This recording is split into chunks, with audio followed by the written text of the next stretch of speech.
Chase asks Volter, Soul, if he knows who he is. The guy answers boldly. The interlocutor gets angry, correcting the opponent in a rude manner, saying that he is the Dragon King. Having heard such a revelation, our hero cannot believe his ears, asking again in stunned silence. The enemy says that Volter must die for trying to take Chase's woman. The boy begs for mercy, but the Dragon King admits that he doesn't know such a word. Chase grins arrogantly and makes a small effort to kill his opponent, and leaving, he says goodbye to the already dead man, to the congratulations of his faithful dogs. But Volter doesn't go to the next world, unable to come to terms with such an outcome. He is not tempted by the fact of losing his precious life due to betrayal. Turning towards the sound, the ghost sees a beauty who has received a message about the villain's death. The blonde immediately activates the transmission of the great villain's highest system. Volter doesn't yet understand what's happening, but he's sure that he doesn't like what's happening. A special connection is created between the dead body and the soul of the boy, raising questions. And the next moment, Volter begins to feel strange, as if he were falling somewhere. Chase's mother-in-law tells her son-in-law to get out, and he retorts that he will handle his wife's affairs himself. While the two bicker, Volter begins to realize that he is very much alive. The first thought is of a rebirth that has taken place in the most incredible way. However, looking at his watch, Volter realizes that he returned half an hour earlier than his death. He looks at the translucent window with bewilderment, where the survival task is listed. The countdown starts, and the guy realizes that in half an hour he will die. The girl sitting next to him speaks up, asking Mr. Black if everything is okay. The Dragon King's wife, Suzette, notices Volter's condition and asks if everything is all right. Seeing such a picture, her husband becomes gloomier than a thundercloud, hissing curses at his rival. Volter pushes the woman away, telling her not to cling to him. Her mother asks the guy not to be angry, believing that this loser does not deserve his anger. She addresses Chase, pointing to Volter's accomplishments and saying that Suzette will marry him. The guy is seriously scared, realizing that after such words he won't be able to live long. Chase says he was the one who organized that $10 billion investment. Suzette steps in, telling her husband to shut up, believing that he is only hiding behind the sagebrush name. The woman says that in this way her husband makes her despise him even more, and she tells Ginger to get out of the family because she doesn't tolerate such useless trash. Chase suggests weighing everything carefully, otherwise you might regret your words. Realizing where this is headed, Volter mentally screams for help, asking to stop this man. Women, however, vied with each other to approach the guy, trying to appease him with their sweet words. Chase, meanwhile, grins, throwing all pretense aside. The Dragon King has 3 subordinates, responsible for power, wealth, and life. Tristan says that the contract will be terminated if the Dragon King is not obeyed. Bartholomew echoes him, notifying that he can deal with 2 families with 1 call. Pete, grabbing his weapon, says that he will kill anyone on the orders of his master, the Dragon King. Clutching his head, Volter refuses to believe that he will die again. He doesn't want to accept the fact that he's just a stepping stone for the show-off protagonist. Chase says he won't accept pleas for mercy, but he can give his enemy a dignified death. Volter says that he had no plans to beg him for mercy anyway. Chase acknowledges the weight of our hero's family, but believes his own is far greater. The guy laughs, saying that he would like to see such a person. The Special Forces commander, Michel, steps forward, ordering his group to arrest everyone immediately. Making a sly face, Volter shows the number he dialed, taunting his opponent. Each of Chase's henchmen is grabbed and ordered not to move, and also to surrender all weapons and behave quietly, after which the woman turns to the Dragon King. Michel informs the guy that he has been arrested and has been wanted for a long time. She adds that those who admit guilt are shown generosity, and vice versa. Chase asks his opponent where his integrity is, calling for military virtue. Michel asks the Dragon King to be quiet, saying that she doesn't care who he is. She turns to Volter with the words that the promised reward will soon be credited to his account, and the guy replies that mutually beneficial cooperation is a great honor for him. Resolving this conflict gives the user pride points, which is the conclusion. Volter doesn't fully understand this system yet, but he's slowly starting to figure it out. He remembers Chase's words about mercy, and decides to prevent bad consequences immediately. The aforementioned man falls to his knees, and Michel, who has misunderstood him, asks the guy to calm down. But the thing is, he suddenly felt like his body had been drained. Volter says he is willing to graciously accept everything the Dragon King has. Meanwhile, the promised reward arrives in his account, and Suzette's mother is delighted with the amount.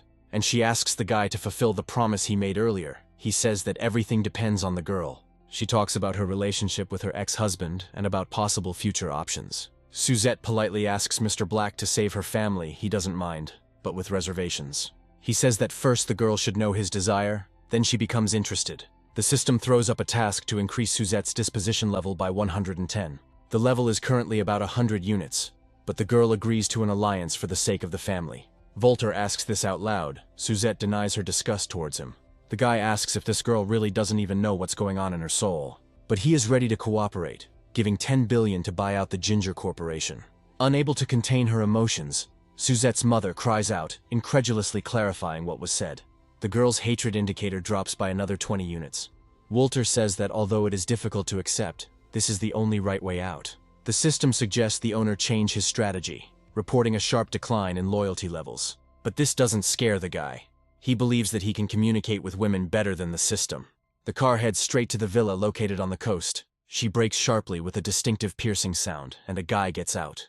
Volter says that if he had known earlier, he would not have given the servants the day off, because he was close to an accident. Slowly approaching the building, he calls out to Zilla louder and louder. The woman's hand involuntarily trembles, and at that very moment a cut on her finger fills with blood. A girl named Scylla puts her finger in her mouth to stop the bleeding. She comes out to Volter, saying that the water for bathing has not yet been collected, and they are not expecting him yet. This girl's love level is 90, but she's 80% scared. Volter didn't know about the first one. He worriedly asks Scylla what's wrong with her hand. Hiding it, the girl dodges, stuttering as she says that nothing serious happened. An unpleasant memory from a past life involuntarily flashes through Volter's mind, and he suggests that it was that incident that could have frightened this girl. After being resurrected from the dead, the boy begins to look back on the past with mixed feelings. He is irritated by the fact that this image matches the villain's setting so precisely. The boy asks Zilla to prepare a meditation room for him, speaking of his desire. Watching the woman's back, he makes a mental promise to take care of this girl, even though I received this woman as repayment for my debt. While meditating, Volter does not notice the appearance and presence of a stranger. This woman thinks that she made the right choice in choosing the right person. Her attentive gaze falls on the young man's neck, becoming more interested. This piece of jade is a great place to hide from the stray gods. Volter doesn't even have time to suspect something is wrong before finishing his practice. He considers it a really good thing for cleansing and calming the body. Zilla enters the room, offering Volter some ginseng soup. Taking one look at the girl, he begins to talk about the perfection of his body, assuming she wouldn't be able to hold back for long while being around him. But he bursts out laughing, saying he's just kidding, and tasting the soup, he praises it. Scylla offers to let go of the girl that Volter brought last night, fearing. The guy says he doesn't remember her, but now he's sweating, so he's going to take a shower. The girl mentally expresses the hope that this man will no longer do evil. Coming out of the bathroom, Volter tries to remember the one Zilla was talking about. He starts to dry his hair, and suddenly a memory flashes through his mind. The realization hits him completely, and the boy screams, asking a terrible question. Volter heads towards the room from which the sound is coming, becoming increasingly clear. He pulls the curtain almost unconsciously, driven by idle curiosity. The boy holds back the scream that is about to burst out, realizing that Cinna was talking about this girl. He recalls discussing her, commenting on how she seemed like an innocent newcomer. George then said that he would wrap this gift for his friend with him, since he liked the girl. Now Volter regrets what he said, because he didn't think that his friend would fulfill his promise. The guy doesn't understand what sins he committed that earned him such careless friends. Meanwhile, the system sends a task. You need to survive the Soldier King. The guy doesn't quite understand who they're talking about, so he rushes to the CCTV screen. Looking at the monitor, he notes that someone has indeed invaded the territory. And this guy, whom the system identified as the Pride of Heaven, is quite impressive. Even from the first skirmish, one can already draw a conclusion about the abilities of this young man. Volter appeals to the Holy Saints, seeing that this man's fighting qualities are off the charts. Having dealt with the guards, the stranger grabs one of them, directing his gaze into the camera. Volter is becoming increasingly afraid. He believes that this time does not bode well. Without thinking twice, Forrest throws it away, and turning to the owner of the mansion, orders him to get out. When Volter comes out, the guy introduces himself, saying that he is looking for his little sister Lily. He adds that the death of the owner of the house will be painful if he touched this girl. Volter says he doesn't know him, finding Forrest's manner and tone insolent. His own treatment turns out to be unpleasant, and the intruder corrects his opponent. He considers the moment opportune to test his true Nine-Dragon energy. They meet in battle, both prepared to take a blow for their truth. Yet Volter retreats, unable to resist such incredible power. The man from the past wouldn't even be able to resist this man. Forrest praises his opponent, as he did not expect him to be able to withstand his blow. And yet he is too angry that this guy dared to touch his little sister. A familiar voice is heard nearby, asking my brother to stop as he misunderstood. Forrest stops, but doesn't remove his hand, asking what all this means. Volter does it for him, casually shaking off the other man's grip and calling his opponent a boor. Lily tells her brother that Cinna saved her, and that she slept in her bed. Forrest doesn't think this is normal. In such cases, you need to go to the hospital. Cinna dispels doubts and additional questions, because she is a doctor of medical sciences. Forrest can't come to terms with this, saying that there are no decent rich people. Placing the glass on the tabletop, the owner of the house rises, addressing his interlocutor. He believes that he cannot distinguish between good and evil, starting to list the merits of the family. Forrest falls silent, seriously thinking about these words and becoming unbearably embarrassed. The girls are impressed by Volter's ability to choose the right words. Lily tells her brother to apologize to Mr. Black immediately, but he stutters. But still, realizing that he was wrong, Forrest squeezes out words of apology, admitting his mistake. Terribly embarrassed, he grabs his sister's hand to leave, but Volter stops them.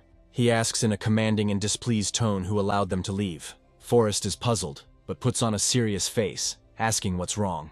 Volter reminds him of the wounded bodyguards, and his interlocutor promises to pay for their treatment. The guy is very interested in how he is going to do this, given Lily's work. The girl apologizes and says that she did everything to help her brother. Forrest tries to restrain himself, muttering a phrase about the cycle of change. Volter interrupts him, saying that he can change the situation radically.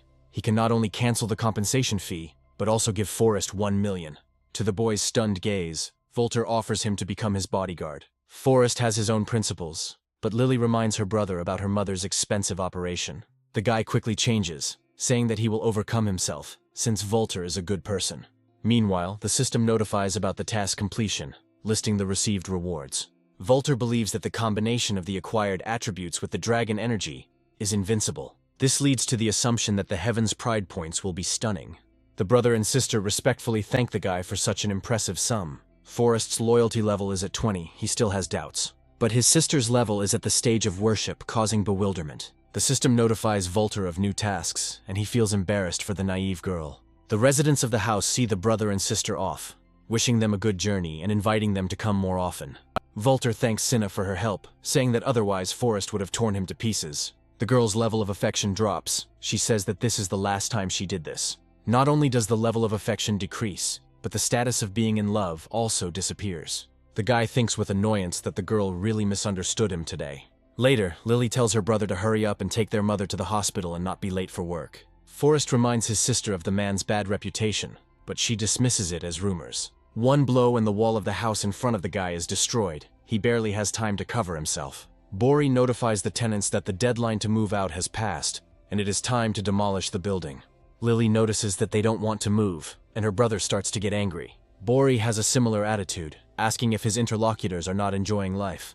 Mrs. Wood comes forward, apologizing for her children and saying that they will now move out. Cursing and kicking the elderly woman, Bori calls the situation bad luck. Forrest asks how this bastard dared to hit his mother. He threatens with prison, and then he says what will happen to his sister and mother. The guy calls for self-control, frantically fearing the consequences. Bori's provocation is responded to, and he, taken by surprise, flies further back than he could. Volter, who arrived in time, said that he could not watch this torment. Seeing him, Lily cannot contain her joyful cry, shouting out an appeal to the rich man. Forrest asks what he is doing here. Voltaire decided to check on his late bodyguard. Bori didn't even understand who hit him, so he jumps up, asking the same question. Volter doesn't even have to answer for the scumbag to recognize him and get scared. Bori introduces himself, asking why the gentleman came to a place like this. Forrest is confused when he hears Ginger's family mentioned. Volter, meanwhile, says he now understands why Bori seems familiar to him, and he asks if this is his key. The man agrees, trying to smooth things over. Lily can't understand why the young master is so friendly with this terrible man. Her brother turns around to say that he already says that they are the same. Volter, meanwhile, says that they can't be their own people with such a bastard. Bori rises to clarify whether his opponent is declaring war on the Gingers. He asks if the other person really thinks this bothers him. Lily's eyes light up with delight when she realizes that Volter is not like that at all. Her brother acknowledges the justice of this man despite his willfulness and pride. The goodwill and loyalty between the two instantly increases. Bori says that in this case, his only option is to ask Ginger's family for help. Lily is worried about Mr. Black because this will bring him a lot of problems. Fair asks the young gentleman if he isn't afraid of getting his hands dirty. Volter grins, wondering if the illegitimate child was really sent to solve the family's problems. He steps forward, asking this scoundrel how he dares to mock him. The next moment, the man is amazed by the impressive speed of his opponent, and his next attack is repelled with the words that they will not allow him to touch their boss. Fair asks if this scum is really going to start a fight with someone like him. And the very next moment their fists collide, revealing to the world the one who is clearly in the lead. And yet Forrest understands that this guy is quite strong. He didn't expect this, believing that there were no real masters in this family. Fair decides to use agility if he can't take the enemy by force. Starting to move in a chaotic manner, the man quickly approaches his opponent. Seeing the ghostly technology, Forrest realizes that he will not be able to find the real body. Then he decides to trust his instincts, closing his eyes and concentrating. Fair, approaching from behind, triumphantly announces that the guy made a mistake. He actually hits his opponent, causing him to involuntarily admire his speed. Yet Forrest believes that this speed is not enough. Fair retreats, swaying from the severity of the damage he has taken.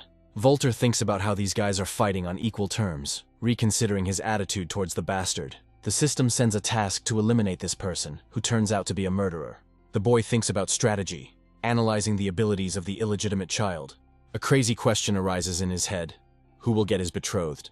In the confusion, Bori decides to take advantage of the moment, but does not go unnoticed. This is because after the transformation, all of Volter's senses were heightened. The guy turns around, grinning to himself and considering this a great opportunity as well. At the very last moment, Bori screams that disobedience has doomed them all to death. Volter takes off, rushing towards the girl and warning her of the danger. He manages to arrive on time, and Lily is moved to tears by this guy's dedication.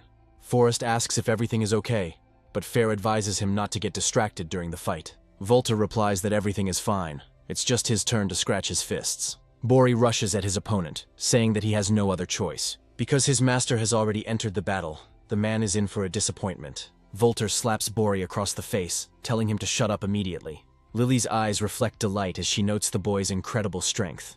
Volter notices that despite the lack of skill, the power has increased.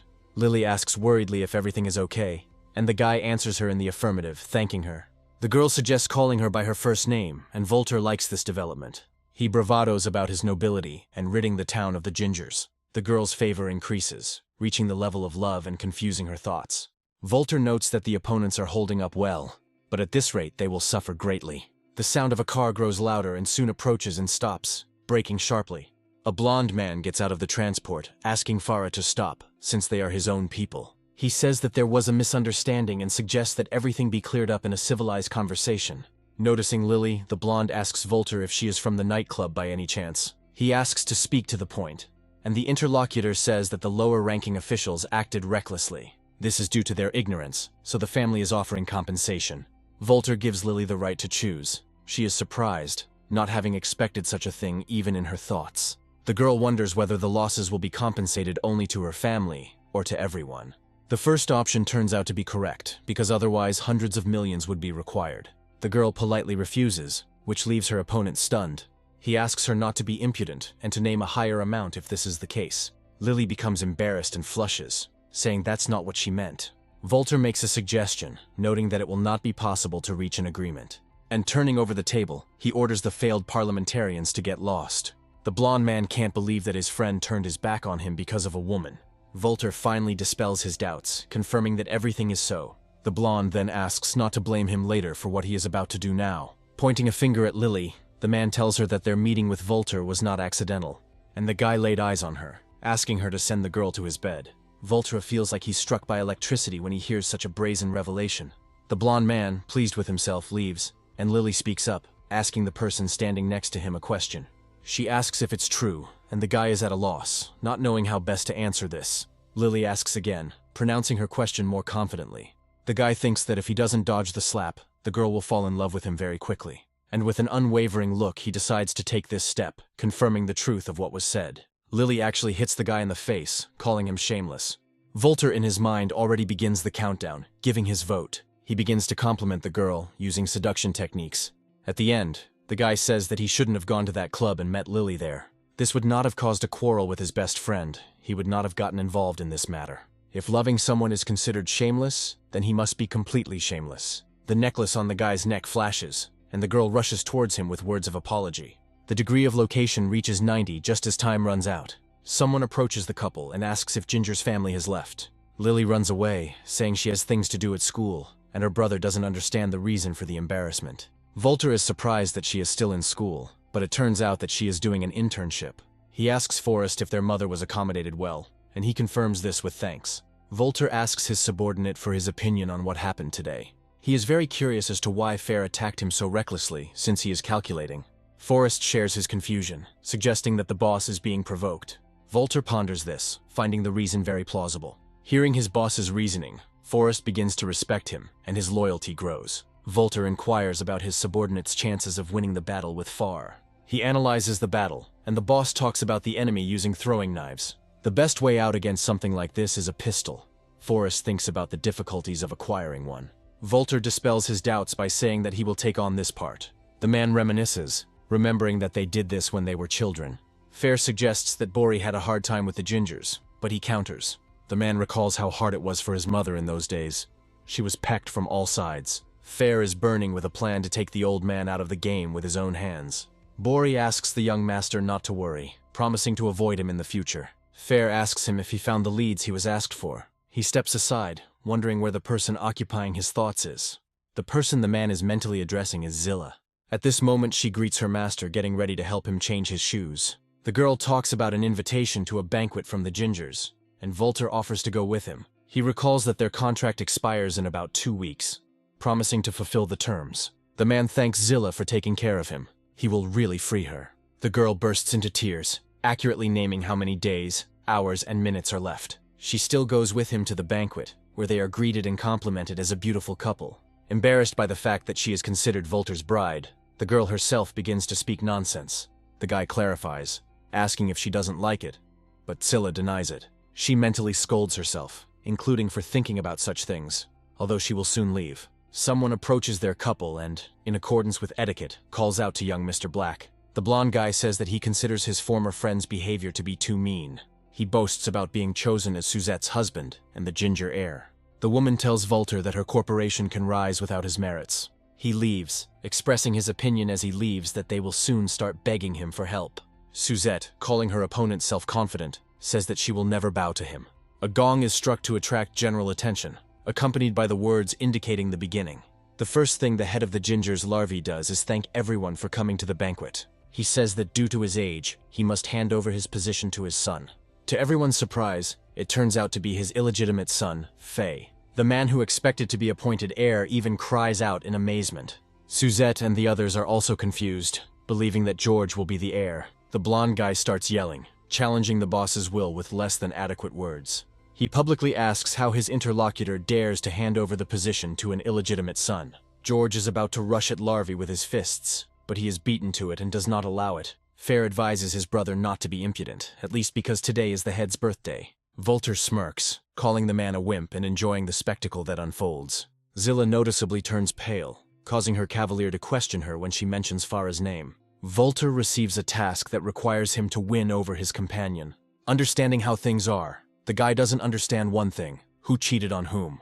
A woman runs up to Far, who is about to hit his opponent, screaming for him to let go. By calling him a worm, she receives the response that they are the worms here. The guests consider the illegitimate son's attack on the eldest to be too brazen. Volter understands what is going on. There is someone influential behind this man. From somewhere to the side, a voice is heard commanding someone to kneel. People can't understand why the Black's butler, Jour, arrived tied up. Fair says his mother's sudden death was caused by poisoning. This was due to the fact that the deceased found out about the affair between these two. But that's not all. There is a secret hidden in the birth of the eldest son, George. In fact, he is the illegitimate son of the headman's wife and the butler. Volter is amazed by what is happening in this family. He has only seen such dramas in the movies. George refuses to believe what he heard, saying that he is the legitimate eldest son. Then Fair presents evidence, suggesting they take a paternity test. The man cannot believe what he sees. The conclusion is indeed negative. He begins to lament, asking the heavens why all this happened to him. Suzette realizes that it's all over now, assuming that Volter had foreseen this. The head of the gingers banishes George from the family, stripping him of his last name. The man asks him not to do this, appealing to the years he spent raising him. Fair intervenes in the conversation, asking whether he should help his brother or whether he will leave on his own. George asks for help, but no one is going to interfere in this murky matter. The man looks at the last one who has not expressed his opinion.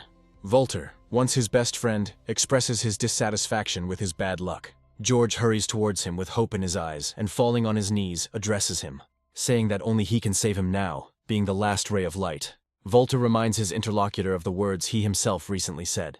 Even Suzette, who was standing nearby, changed her expression at the realization of such a serious mistake. George says that he was wrong and now he will not dare to go against his beloved friend. He even promises him a project to reconstruct the old city if successful. Volter knows his worth, asking for the Ginger City Central Hospital in addition. George calls his interlocutor a villain, and the other remarks that he has no other choice.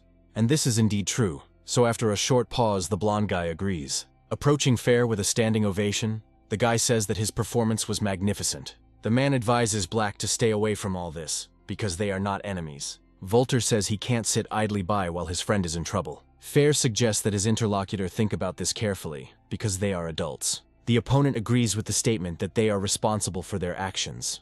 Waving the sheet of paper with the expert's report, Volter says that it is fake. Fair asks him to stop talking nonsense, because the document is certified by the most authoritative university. Volter asks a clarifying question, saying that he will refute it right now. He asks Dean East whether this conclusion is true or not. Doodler East is puzzled, not understanding the man's intentions, but he doesn't like what's happening. Volter helps him make up his mind by reminding him that his son works for his family. The guy promises to take care of him, and the man now understands where this is all heading. The Doodler shouts for all to hear that this conclusion is indeed a fake. Fair notes that despite his opponent's efforts, Jor has already said what is necessary, and the butler is forced to repeat what he said earlier, and he obeys. Volter tells him to shut up, because the eldest daughter of the pristine family cannot stoop to such a thing. The guy says that such infidelity and dishonor are not appropriate for a serving person. Volter notes that reputation lives even after the death of the one who acquired it, and only a real man can boast of such an act. It dawns on Jura, and he starts screaming about how Fair forced him to set up the owner and George. The man jumps up, saying that he is ready even to die to prove his innocence. And to the astonished gaze of those present, the butler crashes into a column. Fair is amazed by Volter's adaptation, who took control of the situation with enviable skill. He can't help but admire this, considering it worthy of the man who destroyed the Dragon King. Meanwhile, Volter washes his hands of the matter, leaving everything to the hero of the occasion. Fair curses him silently, especially hurt by the fact that this guy set him up. The old man orders that he be thrown out of the family, saying that he no longer has a son. He only smiles sadly, fighting back against the guards who tried to tie him up. Before anyone can do anything, the man rushes straight to his stepmother. He says that he doesn't care about all these squabbles over the inheritance. He came back only for one thing. Finishing his words by saying that he came back for revenge, Fair clenches his fingers tighter. The fragile woman's neck can't withstand the pressure, breaking, and George screams in grief.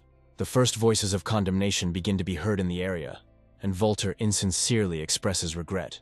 As George cries out that he cannot die, Larvae gives up the ghost. Fair finds the old man incredibly pathetic for being scared to death. He goes to the one who stopped him, and Volter calls his opponent a hypocrite. Fair rushes at the enemy with the desire to kill him as quickly as possible, about to use his skill to send him to the next world, but he hesitates. Zilla, who had rushed forward, said that she would not allow this man to be harmed.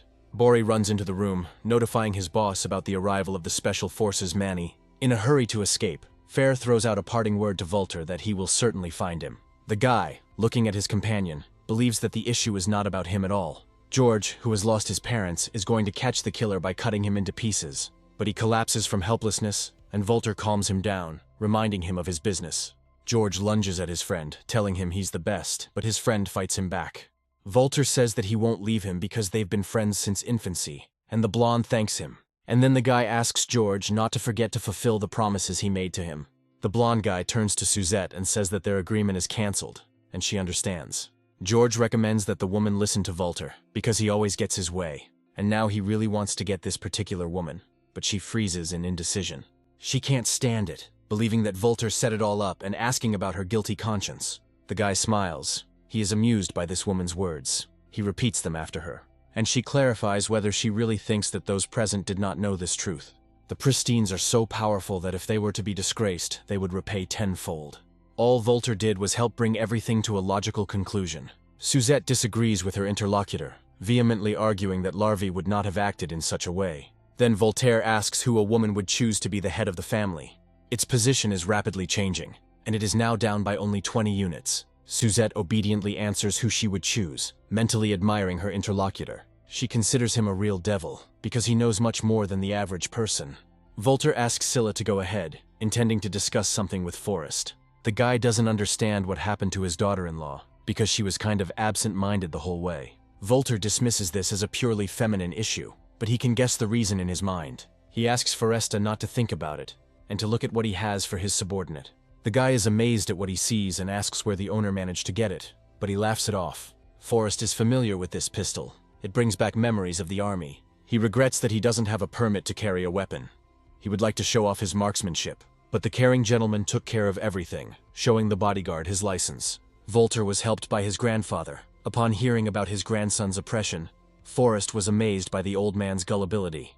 The measured conversation is interrupted by a shrill voice expressing active resistance. Volter knows its owner very well, telling Forrest that it is Zilla. He grabs the gun, and with just one jump finds himself where he needs to be. While examining the room, Forrest simultaneously asks the girl about what happened.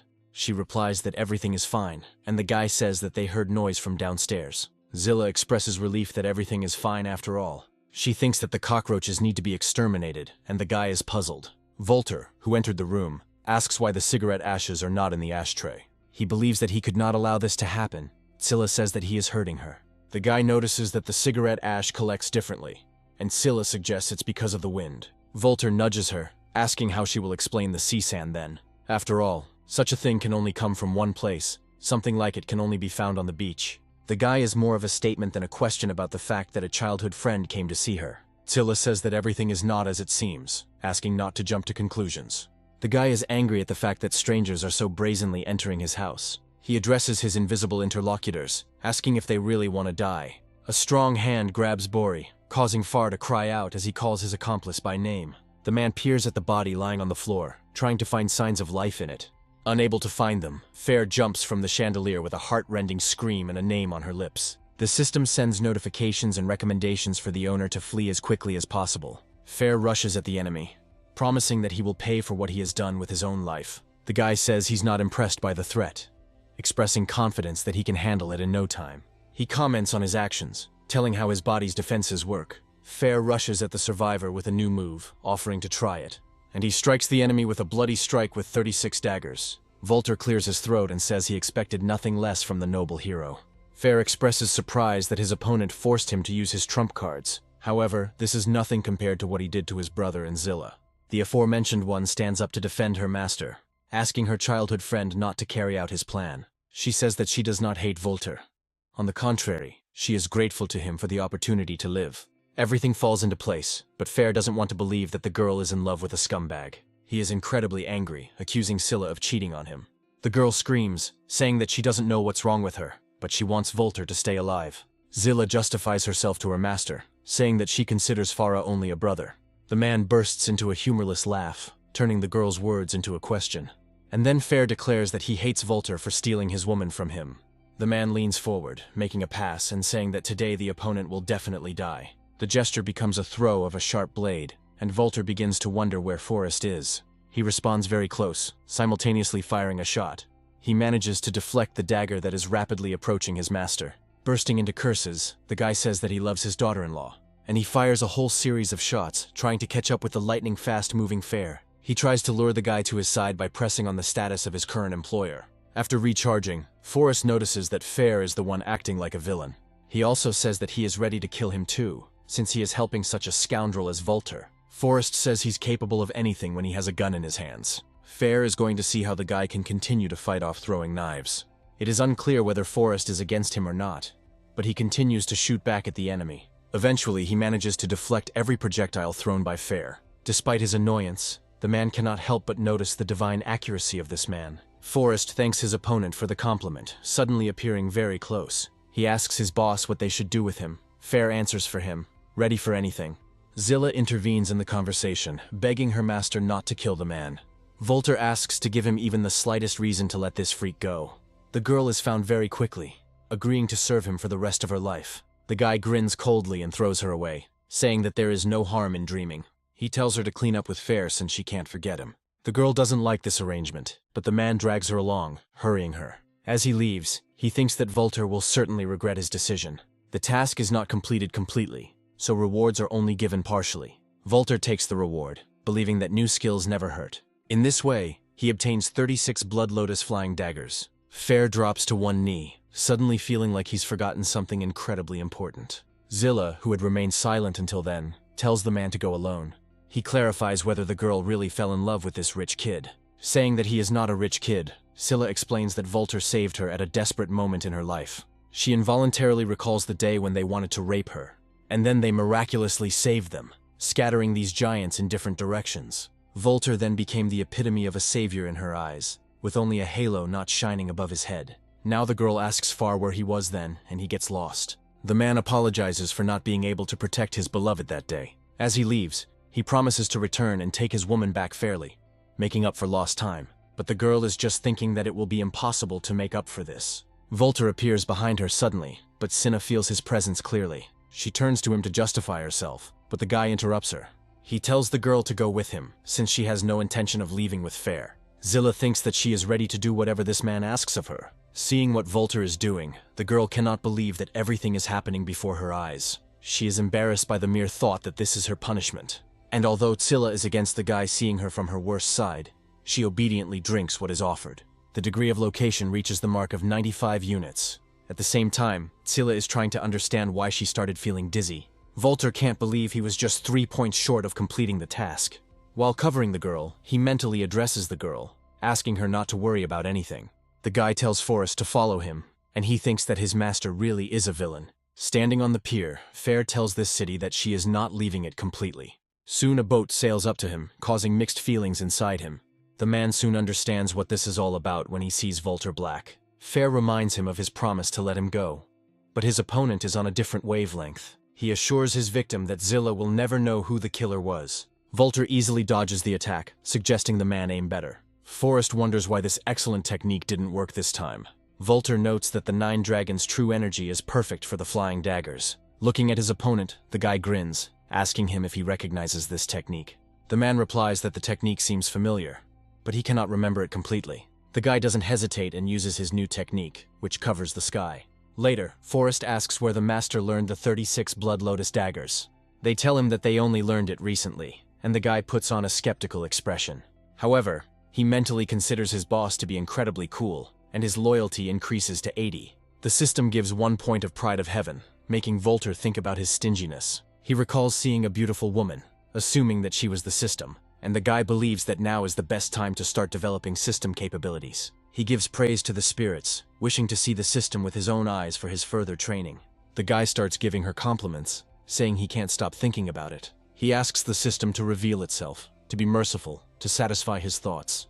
The beautiful woman does indeed appear, agreeing to make an exception for her king. Volter can do nothing more intelligible than to remark on her beauty. The system says that the guy met her expectations with his arousal. She is satisfied. Volter becomes serious, saying that he has a request to make of Lady System. He respectfully asks to reveal the hidden powers of the great villainy. The woman asks if this guy is taking on too much, and he begins to explain to him that this function should develop gradually. Taking the pendant off his neck, the guy asks if this is the refuge of the system woman. She asks what he is going to do, and at that very moment he shows it to her. The guy notes that even nuclear radiation won't penetrate this box. She won't be able to get out. The woman begins to lose her composure, asking what this bastard is doing, and he shares that he made this box to order. Light cannot pass through it. The woman is not going to take everything on faith, rushing forward to check. Hitting her forehead painfully against the wall, she jumps back, asking a characteristic question. She begins to chant a spell, calling on the 3 sacred mountains for help. But the guy takes a heavy step, suggesting that the system not waste its energy in vain. After all, especially for her, he poured liquid steel underground, and in the walls as well. Volter advises the woman to be obedient and reveal everything that is asked of her.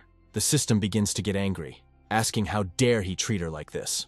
She promises to make the owner pay dearly for such treatment. Volter likes this invisibility technique. There is something to this system. The woman approaches the guy from behind without saying a word, but mentally sending him to hell. And although the impact is clearly felt, something happens that the system does not like. Volter is convinced that he is right. Systems cannot attack their owners until the mission fails, he shouts, asking if she really thought she could solve everything with just invisibility. The guy is going to start acting badly, since the system doesn't want to act goodly. When the system reaches 0, everything in the black box will be frozen, even the light. The woman's neck seems too soft to Volter, and he decides to check just in case. The confused system screams, calling the owner a bastard and saying that it hurts. The guy apologizes, saying that he was mistaken because the woman was invisible. In the torture chamber of the river house, a man's voice is heard addressing a woman. He asks her if it is really necessary to create all these difficulties. Volter asks the system to tell him what exactly this great villainy wants from him. The system says the guy is the reincarnation of Emperor Dean Infinity. The system introduces itself as Diana, and her mission is to help restore the throne to Volter. With the help of the great evil, the guy must destroy all the proud sons of heaven. Volter says that this beautiful face is too tempting. Diana is at a loss. And then he says that the guy is worse than any villain, since he wants to sleep with the system. And she agrees to open all hidden functions for the owner right now. Volter ponders only one incomprehensible point: the meaning of reputation. Diana suggests that reputation points can be exchanged for items in the store. There are two ways to get points: to make people worship you or to make them fear you. The guy asks the system to show the products that are in the store, and it obediently does so. Having considered everything carefully, he concludes that each of the things is good in its own way. Volter politely apologizes to the system, expressing hope for further favorable cooperation. But the woman doesn't like this arrangement. She calls her master a bastard. Volter allows this treatment if it will make Diana feel better. The system experiences several feelings at once, including resentment, indignation, regret, and shame. Returning to the pendant, Dinah says that she doesn't want to deal with such a terrible womanizer. The guy smirks, attributing this behavior to a construct inherent in women.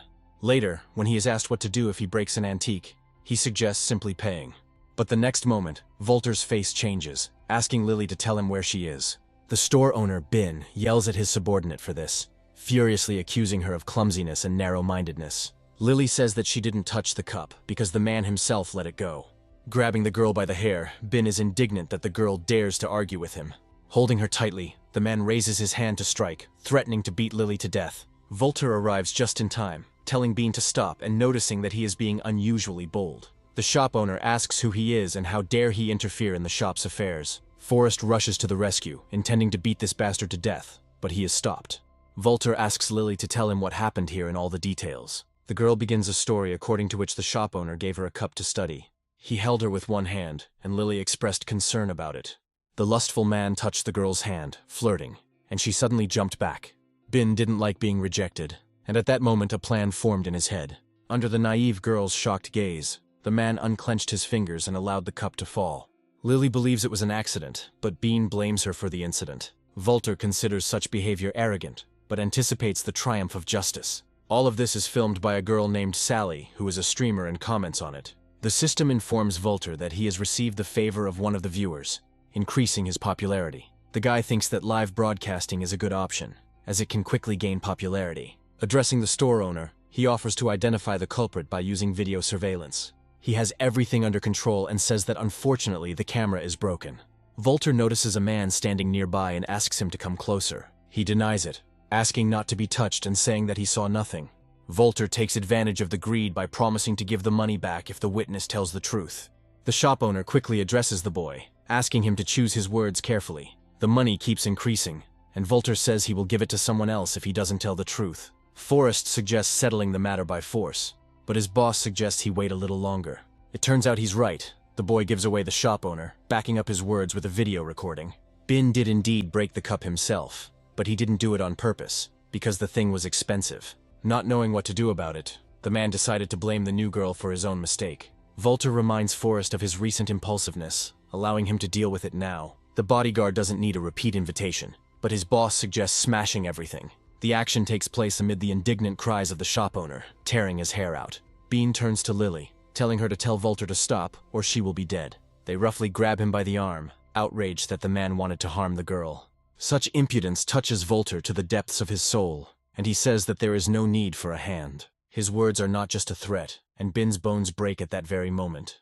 Lily's level of affection increases as she thinks about Volter's beauty and strength. The guy's reputation points are growing at an incredible rate, and he is amazed by their abundance. The streamer is also amazed by the growth of her audience, since she wasn't very popular before.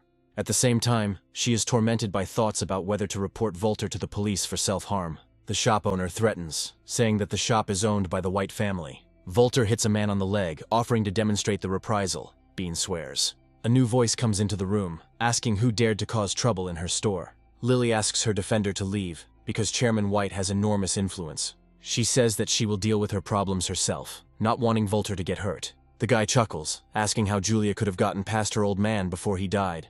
The woman is amazed that Volter is still alive, saying that she considers it unfair. The guy rushes to her and says that he missed her, to which Julia playfully brushes it off. Bean now knows who Volter really is, and believes the time of reckoning has come. Watching the two, Lily becomes puzzled, finding their relationship unusual. Meanwhile, the woman, sitting down, asks her friend to tell her what exactly happened.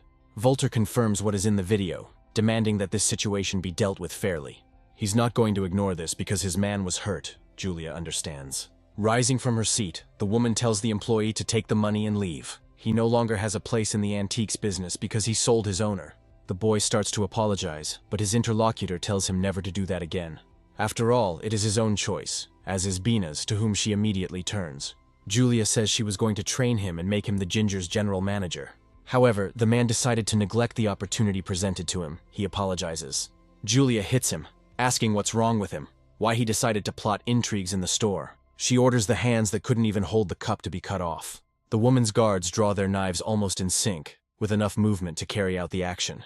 Julia turns to Volter, asking if he will be satisfied with this decision. The guy asks Lily the same question, and she stutters and answers satisfactorily. The audience discusses Volter's identity. He is interested in who he is. And interested, they begin to send donations and gifts to the stream organizer. The live broadcast is blocked due to scenes of violence, and the girl complains about the dog-like administrator. Volter notices that the reputation value stops growing, considering the stream to be over. Diana wonders why the importance of reputation has grown so quickly. Volter, turning to Julia, puts forward a guess about the value of the broken cup. She confirms that the item was indeed expensive, and the guy offers to help the woman. Julia says that if he can really help her, she will give him the store. Lily is puzzled by such a generous reward, because this antique shop is huge. Forrest doesn't understand why his boss is helping people whose store they themselves destroyed. Volter asks his interlocutor whether the hostess blamed them for their ugly behavior. He answers himself, reminding them of the satisfaction of their interests. Forrest thinks about it. With the acquired reputation points, Volter buys an elixir of restoration. According to the instructions, it can restore broken parts of an object when put back together.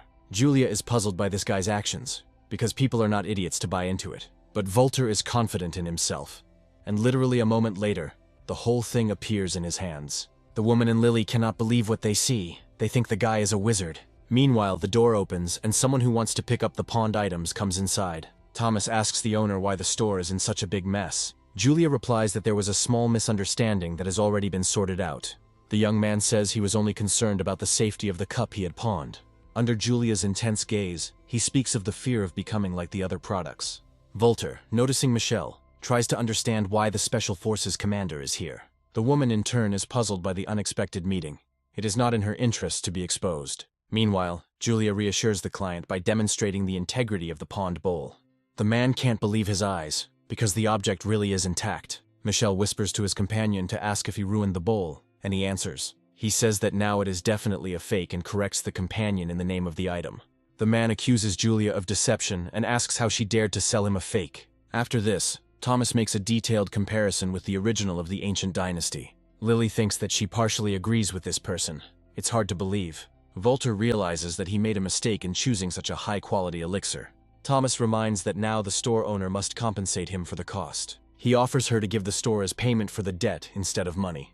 Julia reflects on this, thinking that after the pogrom, only the land is valuable here. She believes that she doesn't really have a choice, because she wanted to give the store to Volter. Meanwhile, the guy confirms that this cup is actually a fake. Thomas demands that the store be returned to him immediately, since they themselves admitted to the counterfeiting. Volter says he meant something a little different, that they did not forge this cup. He is asked to explain, and the guy accuses his opponent of having forged the item. Thomas tells his interlocutor to watch his words. Otherwise, he will have to settle this matter in court. They begin to discuss the location of the cups they found together, justifying themselves. Volter tells you to go to the back garden and get a bowl for feeding the cats. Thomas is outraged by these words, believing that he is being blatantly deceived. Sally, meanwhile, comments on what is happening for her viewers. While waiting, the girl brightens up the time by reading the comments and announces Forrest's return. He is indeed already very close, informing those present about what he has brought. Volter asks not to pay attention to the dirt, saying that the cup was given to him by his father. Lily begins a thorough examination, commenting on what she sees. Unable to bear the weight any longer, Thomas pushes the girl away, wanting to see for himself. He activates the red gold eyes to make sure he is right. Thomas is mentally amazed, unable to believe that Volter's words were true. He reaches for the pawned item, intending to take it back. There are only a few millimeters left before contact when the cup is smashed to pieces. Volter grins, reminding his interlocutor of the rules according to which a fake is destroyed. Thomas nervously says that he doesn't care, and politely says goodbye to everyone present. Passing by Volter, Michelle informs him that he has harmed an important matter. The guy thinks about these words, trying to understand the secret plan. The woman takes a step forward, stamping her foot angrily. She is angry at this provincial boy. Julia orders them to catch up with him, break the man's limbs and drown him in the river. Volter asks her to be more careful with strangers, hinting at Michelle. Julia thanks the guy for his kindness and suggests that he contact her if he needs help. Viewers of the live broadcast discuss the quirks of the rich, amazed at their extravagance. Volter is about to hand over the store to Lily, but she protests, considering the gift too expensive. The guy reminds him that the girl specializes in antiques, and her affection grows. Volter thinks that, judging by the low rise in Lily's position, she is not greedy for money. But at the same time, the girl hugs the guy, saying that she will try for the guy. Volter thinks about what a great way to earn reputation streaming is. Meanwhile, streamer Sally is thinking about the profits she can make from such live broadcasts. Lily feels like she's sleeping. The girl can't believe that she's now the owner of the store. Forrest congratulates his sister, who tells him not to step on her china.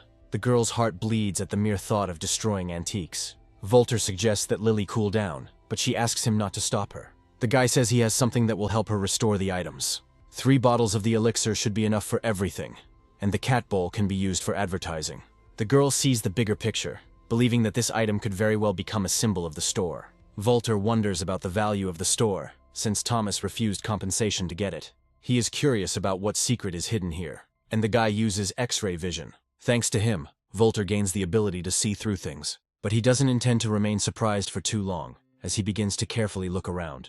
At some point, the gaze catches on something interesting, quite similar to the reason for the interest. Lily runs up to the guy, offering to look at the first restored item. Volter is amazed by the size, but not at all what the agreeing girl thinks. A new voice is heard from behind, asking if the owner can interrupt the young people. The streamer introduces herself and invites Volter to discuss cooperation. The guy gets overexcited by the abundance of luxurious female forms and loses consciousness.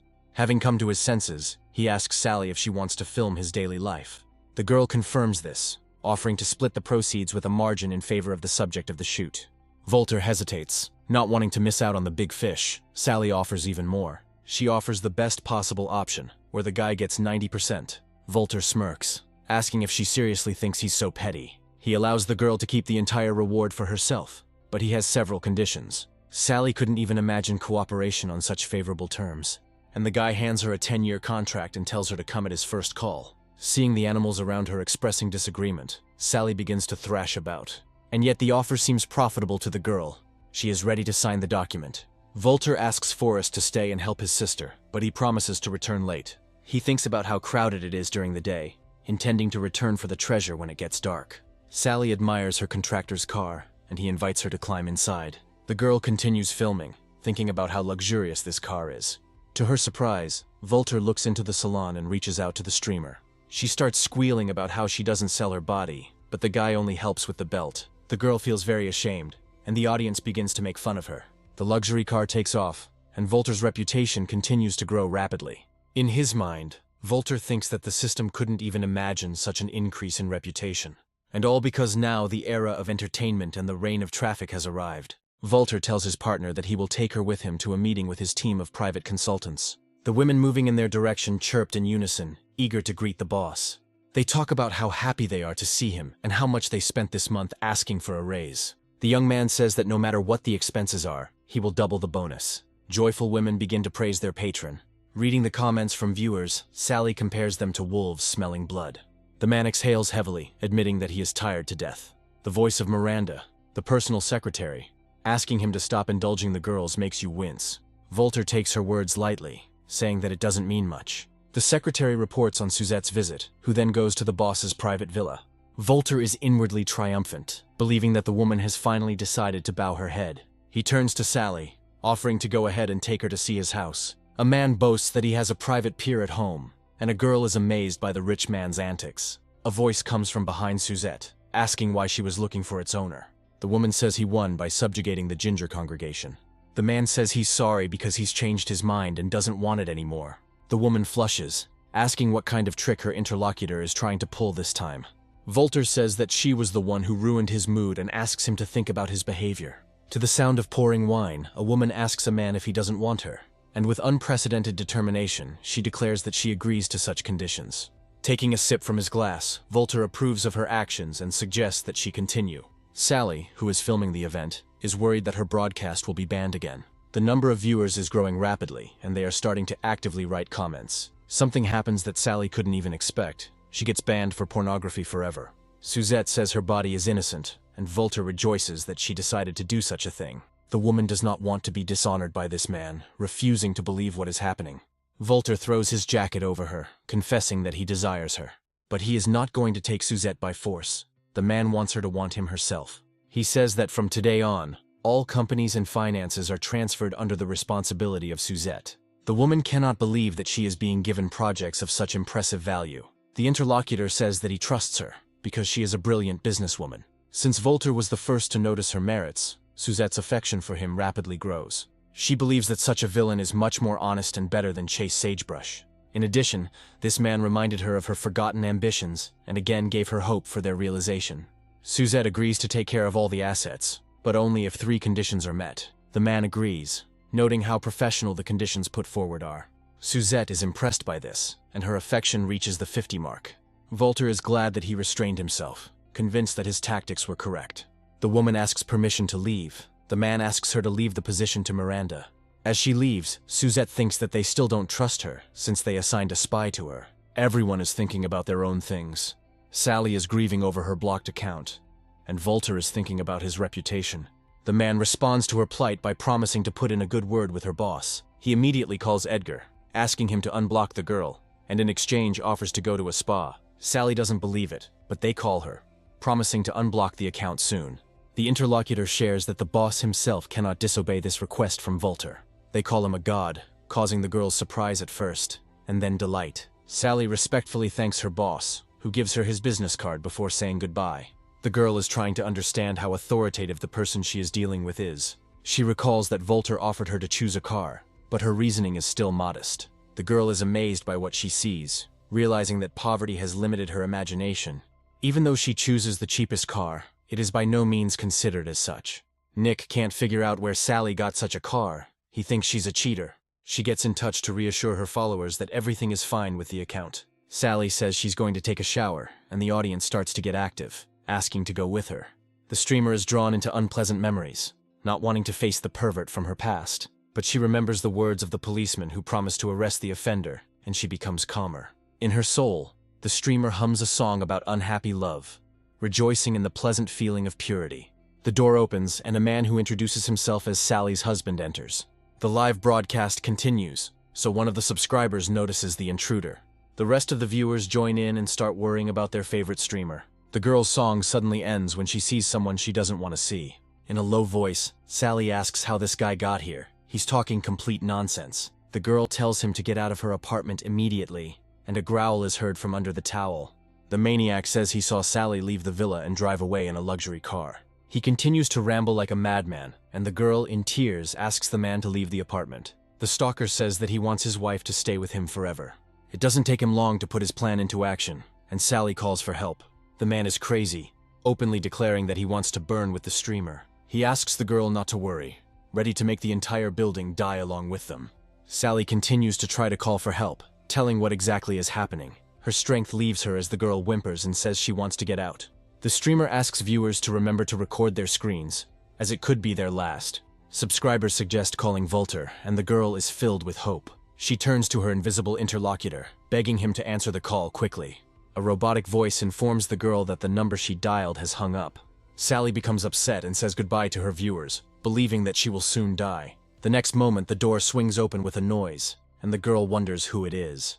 Volter expresses his regrets to their streamer in the calmest voice. It turns out he was watching Sally's stream and was already on his way when she called him. The girl shares information with her savior about a maniac who set fire to an entire building. And then that same psycho appears on their path, convinced that his wife really did cheat on him.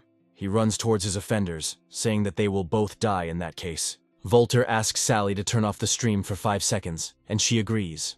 The maniac is intoxicated with the hope that only in the next world can they be together forever. But his mentally ill plan is not destined to come true. The Molotov cocktail is shattered into pieces. Bursting into a heart-rending scream, the man manages to appeal to his idol through the pain. He asks her not to leave, sincerely believing that she belongs only to him. Only when the couple finds themselves outside can the girl breathe deeply. She addresses the audience, saying that the person who died in the fire was a pervert.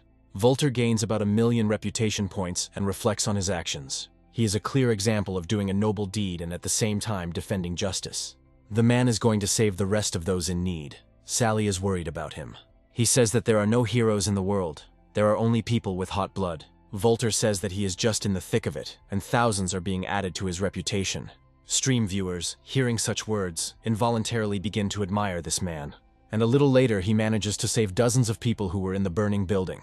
Sally admires her boss's valor along with the rescued and stream viewers. However, she is unnerved by the fact that the rescuer himself has not yet left the building. They tell her that the man decided to go further and continue saving the others. Sally is outraged by the fact that the rescued person is behaving in such a way. Volter is amazed by the fact that the residents were stopped by nothing other than a hot doorway. He urges the residents, who are afraid of getting burned, in every possible way, even to the point of threats.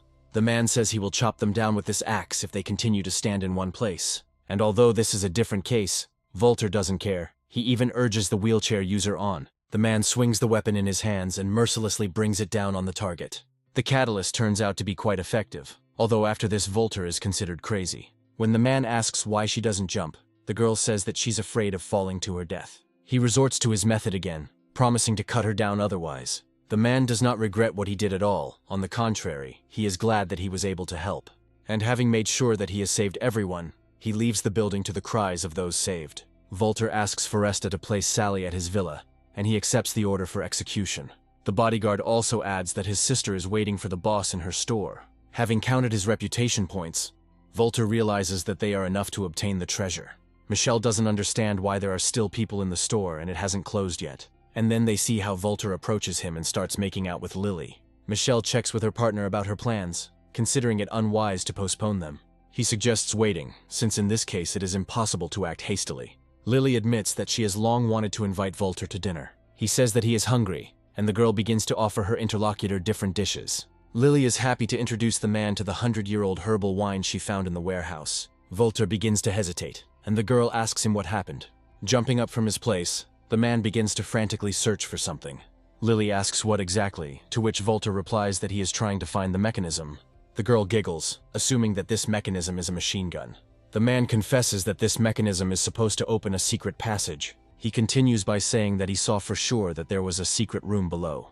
Volter is amazed at how dramatically alcohol has changed the lamb's behavior. Grabbing Lily's hand, the man tells her that she needs to sober up, but the girl doesn't understand. And Volter is amazed that this fragile, innocent girl can be like this. Lily says that she loves him very much, and the man tries to stop the girl. Thomas is glad that the two have finally left. He almost fell asleep waiting. Volter realizes that the intruders thought there was no one else in the store. Michelle asks Thomas if he knows how to get the treasure. The answer is yes. The man says he can easily find it using his red gold eyes. He finds the mechanism, saying that a couple of turns will be enough to open the secret entrance. Michelle walks up to the appropriate button and presses it, causing the door to open. The woman admires her companion, seeing many cultural relics in front of her. They start looking at things. Thomas reminds Michelle of the agreement about dividing things. Volter speaks up, noting that as a witness he should also get some. Thomas is a little confused, clarifying that it turns out that the man didn't go anywhere. Volter attacks the intruders, outraged that they decided to rob the store. Thomas fails to dodge completely, and his opponent notes the excellent sharpness of the dagger. Volter wonders if his opponent can deflect 36 blades. Thomas admits that he was not revived, that a major like his opponent possesses such skills. However, this does not solve anything, because Volter has encountered the wrong enemy. Using the eyes of red gold, Thomas begins to list his titles. He says that his actions are always precise, and he never makes any mistakes. So the man sentences Volter to death by stabbing him with a dagger. He also considers the weapon to be good, but notes that the enemy underestimates it, and the man activates a powerful technique, pushing Thomas away from himself. Volter invites him to try out his 9 dragons' true energy on himself, and leaning forward, he delivers a blow sparkling with energetic twists and turns. It turns out to be powerful and unexpected. Thomas doesn't have time to put up a block. Volter mentally rejoices at having received strength and the opportunity to fight. The man regrets that he cannot get Thomas's pride and ability points. And then something unexpected happens. The system identifies the blonde as a proud son of heaven. Volter is amazed by this, as well as by the fact that Thomas will be awarded 2 points. The man understands that they won't give him that much for free. Such an opponent cannot be underestimated. Michel asks Volter to calm down. There was a misunderstanding that could be resolved. The woman apologizes for Thomas, saying that he was too impulsive. They came for antiques, which are a national treasure. One hero gave documents for relics to his homeland, but on the way to the country, he was robbed. Later, information was received that the stolen goods were located in an antique town. Michel shares the plan, admitting that they wanted to use it during the day. Now the physical evidence has been found, but suspicion will fall on the current owner of the store. Volter agrees to cooperate, allowing him to take whatever he wants. Thomas bursts out laughing to himself, thinking it's too late for that. Lily runs up to the couple but behaves strangely. Volter asks what's wrong with her, and the next moment, awareness hits like a swift avalanche, followed by pain. The man calls the girl by name, and a glimmer of awareness appears in her eyes. Volter clarifies his assumptions, and Thomas confirms his suspicions. Another ability of the Eye of Red Gold is soul trapping. Michelle apologizes to Volter, saying that she didn't think her partner would do that. The man doesn't believe it, thinking that the woman distracted his attention on purpose. Michelle asks Thomas why he did this, since the enemy lowered the dagger. The thing is that the blonde doesn't trust rich people, believing that Volter could have betrayed him. Michelle calls the man a scumbag, and he corrects her by replacing the word with caution. Thomas doesn't stop at what he's done, and even plans to get rid of the witness.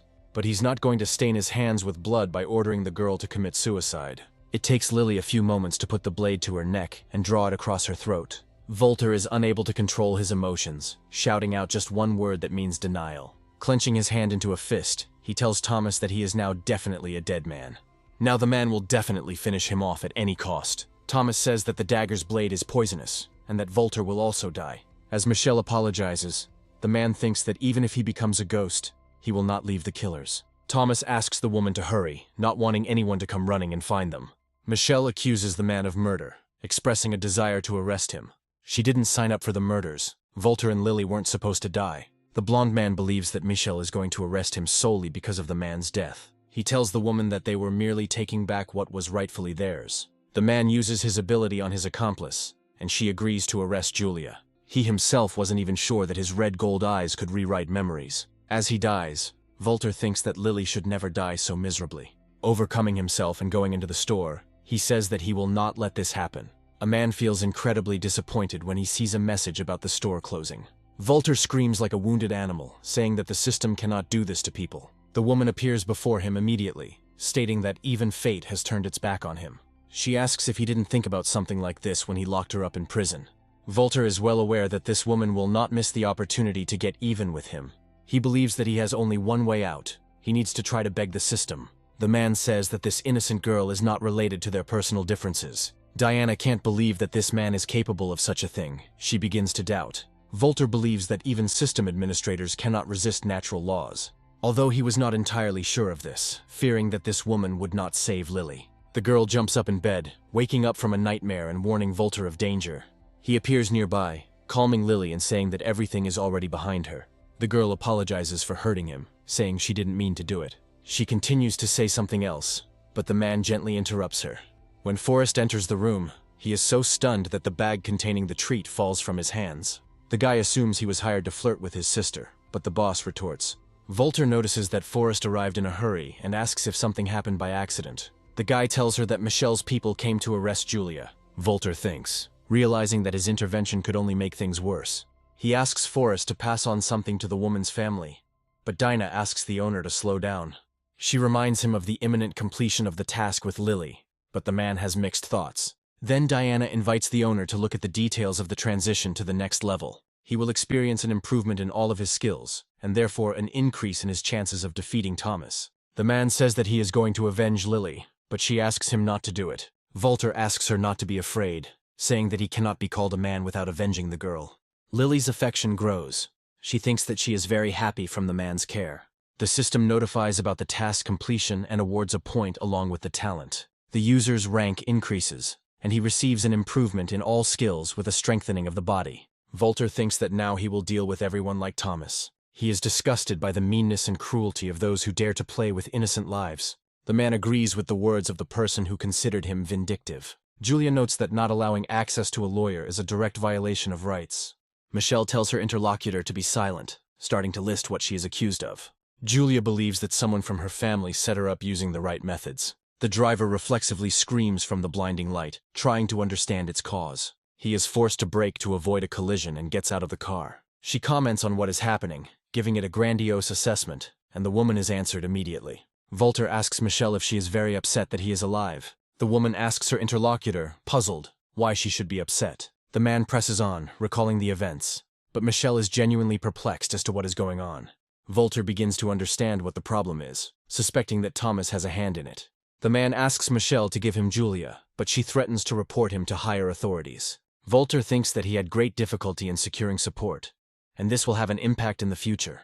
Julia is released and says that she will be indebted to her savior for the rest of her life. Volter inquires about Thomas, and it turns out that he left the special forces without being part of it. Julia assumes that the man got involved in this affair because he fell in love with her. The interlocutor is silent, mentally condescendingly allowing her the liberty to think so. Using his acting skills, he says that he will make Thomas pay for what he did. Julia also plays, saying that she is very touched, and that Volter is the only one who cares about her. The man notices that despite all their differences, they are almost the same age. He recalls that in elementary school, Julia was always protective of him. Because of these words, the woman's disposition towards Volter increases by 20 points. He realizes that he has overdone it, as Julia really does give in to the impulse of feelings. The car stops as it passes. Michelle turns to Volter. She advises the man to mind his own business, as the situation in the White family is ambiguous. Volter says that his affairs should not concern her and asks her to say hello to Thomas. Julia thanks her savior for his help, saying that she can handle it on her own from now on. The man wonders why this woman's level of favor is so high. What's even more shocking is that her potential hero, Thomas, almost killed this woman. A task arrives that requires increasing Julia's favor. The man wastes no time asking if she can really handle it on her own. He offers Julia a ride, citing the need to help her until the end. The woman feels flattered and grateful that this man was generous. Later, she becomes indignant at being barred from entering. The servant reports that he was ordered not to let the women of the family in, for which he receives. Yax is surprised when Julia bursts into the room, asking about her return. The woman asks if he is really upset about her return. The man says he called the meeting to remove his interlocutor from her position as head of the family. Others join in, believing that a woman in this position only undermines the family's reputation. It was a different matter when Yax took charge, and that's when everything fell into place as it should. Julia doesn't care about their opinions. She asks where her grandfather is now. Yax replies that the old man died yesterday out of anger at his beloved granddaughter. Julia refuses to believe it, asking about her brother, who is always loyal to her. A new voice is heard nearby, confirming that the uncle told the truth. Eustace, the heir's adopted son, tells Julia to get out of the family. The woman cannot believe that her half-brother is in cahoots with these people. She asks him why this is so, but the realization is already creeping in. A woman accuses a man of betrayal. His lips stretch into an arrogant grin. Eustace grins, noting that Julia realized all this too late. He says that he is going to take revenge on her for the fact that the woman refused to marry him. Julia says that it is not so easy to break her. You will have to try hard. The woman asks those present to help her, promising to reward this gesture later. The guards realize she's right. Julia has always treated them well. They are going to fight for the only head of state for them, for this woman. But Eustace is strong, and the men know it very well, despite their selflessness and devotion. Calling the guards a bunch of idiots, the blonde man slams one of them hard into the floor. After this, he abruptly changes his stance and uses the dragon fist technique on the attackers. Moving towards Julia, the man triumphantly announces that it is her turn. A strong hand prevents him from doing this, pushing him back. Eustace realizes that he was pushed back by internal force, and he is amazed by the presence of techniques in his opponent. They turn against Volter, who stood up to defend Julia, and began to bark angrily. The whites are outraged that this man is interfering in the internal affairs of the family. Yax asks if Volter is sure he wants to declare war on them. He smiles, asking again and pretends to think, after which he answers. Volter agrees, saying that the proposal seems good to him. Yax says that unlike others, their family is not afraid of this man. Therefore, he is ready to condescend to him and enter into war with Volter Black. The man heroically sends his adopted nephew to the front lines. Tom doesn't like the commanding tone, but the man still clashes with his fists against his opponent. The blonde guy can't believe that his opponent has such impressive inner strength. Volter is also impressed, because this man stands against him even after the upgrade. And yet he is determined to deal with the enemy instead of Thomas. The man decides to try out the improved technique of the 36 Blood Lotus daggers. Eustace is not afraid of the weapon flying at him, confident that his dragon fist is in no way affected. While deflecting the daggers, the man says that they are useless against him. The whites discuss the participants in the battle, admiring their strength and abilities. Volter has a liking for the dragon fist and is determined to get it. The man grabs another weapon and suddenly launches a surprise attack. Eustace considers this to be meanness. Seeing the defeat of his representative, the whites scream. Having missed the decisive moment, they now cannot understand how it happened. Along with the win, Volter receives villain points and wonders what they are. Dana draws a parallel between pride and reputation points. Volter considers reputation points meaningless. He sees no problem in obtaining them. The system notifies the owner of a successful exchange when Julia calls him. The woman's favor increased by another 10, reaching the level of worship. The whites are categorically opposed to the man. They are outraged by his behavior.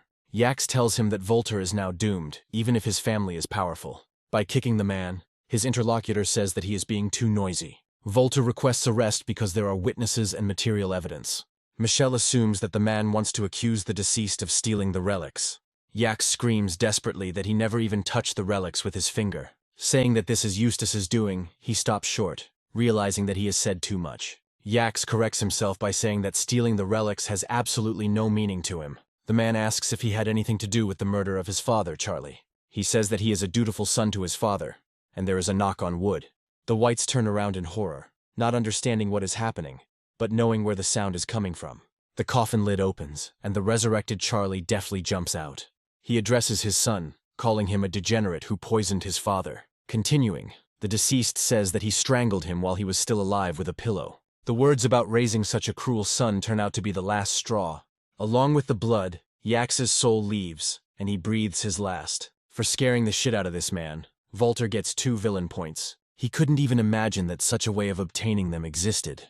Michelle checks with the head of the whites to see if Yax really attempted to assassinate him. The woman apologizes to Volter because he turned out to be right about everything. She leaves with her subordinates, accompanied by Julia's shouts, promising to file a complaint against them. Charlie says that from this day on, he is handing over his powers to his granddaughter, and this is not discussed. The old man tells her to maintain good relations with the black family, not forgetting to help. He also orders that his nameplate be changed to the name and photo of his second son. Julia doesn't understand why Charlie is alive, and the interlocutor shares with her information about the resurrection pill. The woman feels delighted that such a valuable item was used for her. The point is that the pill is not passed down through generations. Volter bought it for reputation points. The system reports crashes due to reputation value increasing too quickly, and also about receiving 100, 200,000 and 1 million reputation points. Sally allows herself a smile as she says it's finally over. Viewers of the live broadcast are actively discussing the most significant events that have recently occurred. Julia's level of loyalty to Volter reaches the level of love, and she begins to cheat. The woman takes active steps, inviting the man into her room to evaluate the treasure.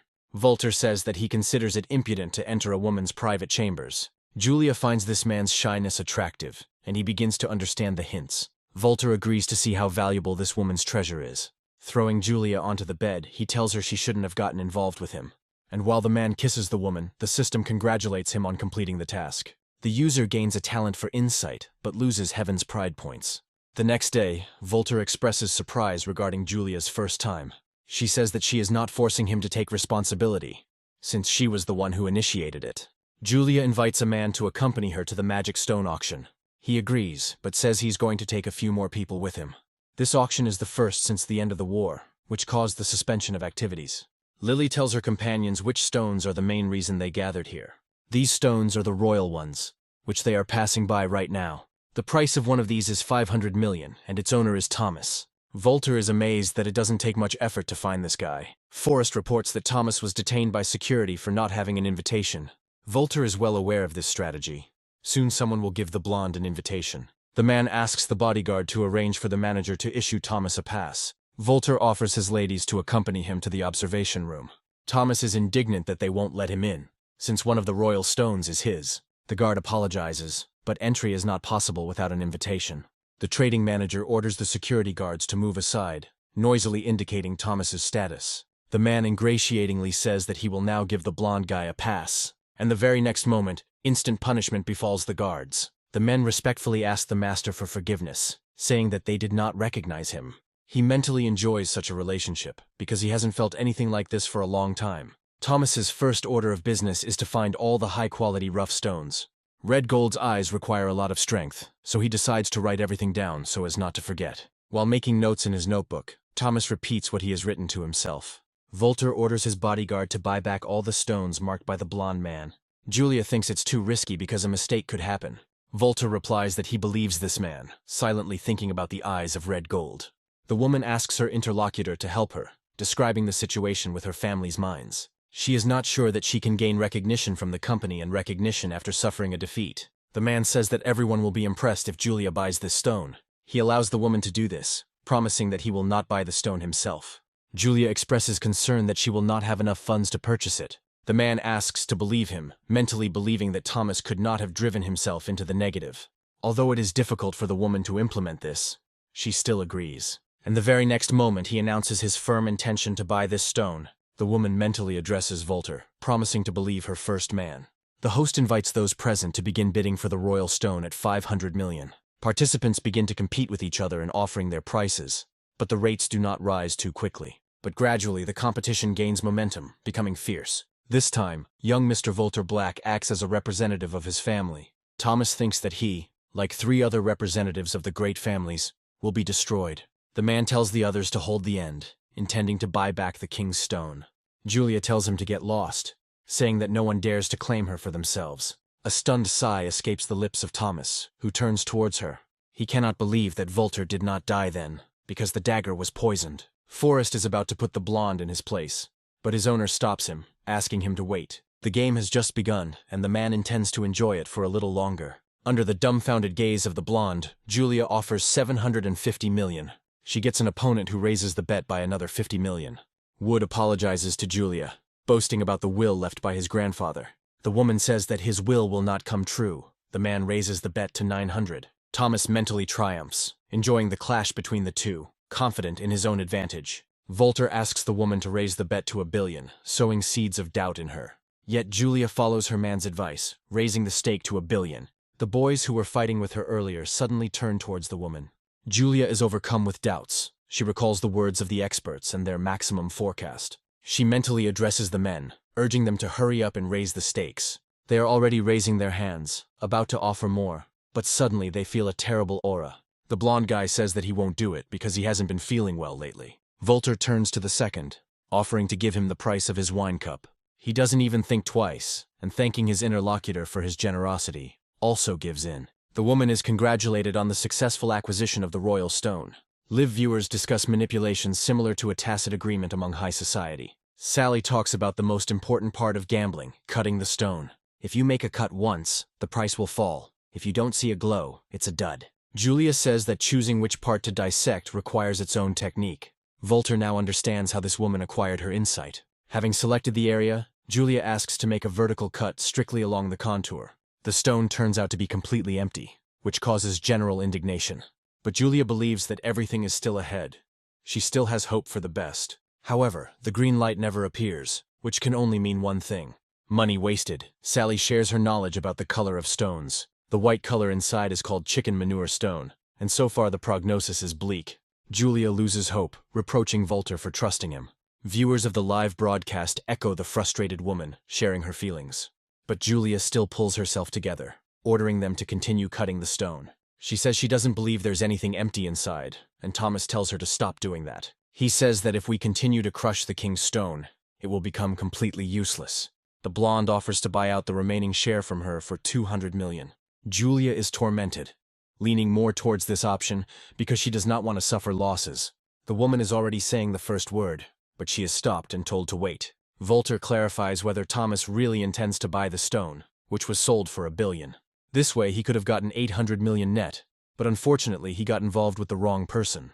Spectators are in anticipation, believing that they are in for a showdown between two titans. Sally believes that the stone should be sold, saving at least some of the money. Thomas flares up, asking who said that sold stones cannot be redeemed. He asks Volter why it matters to him.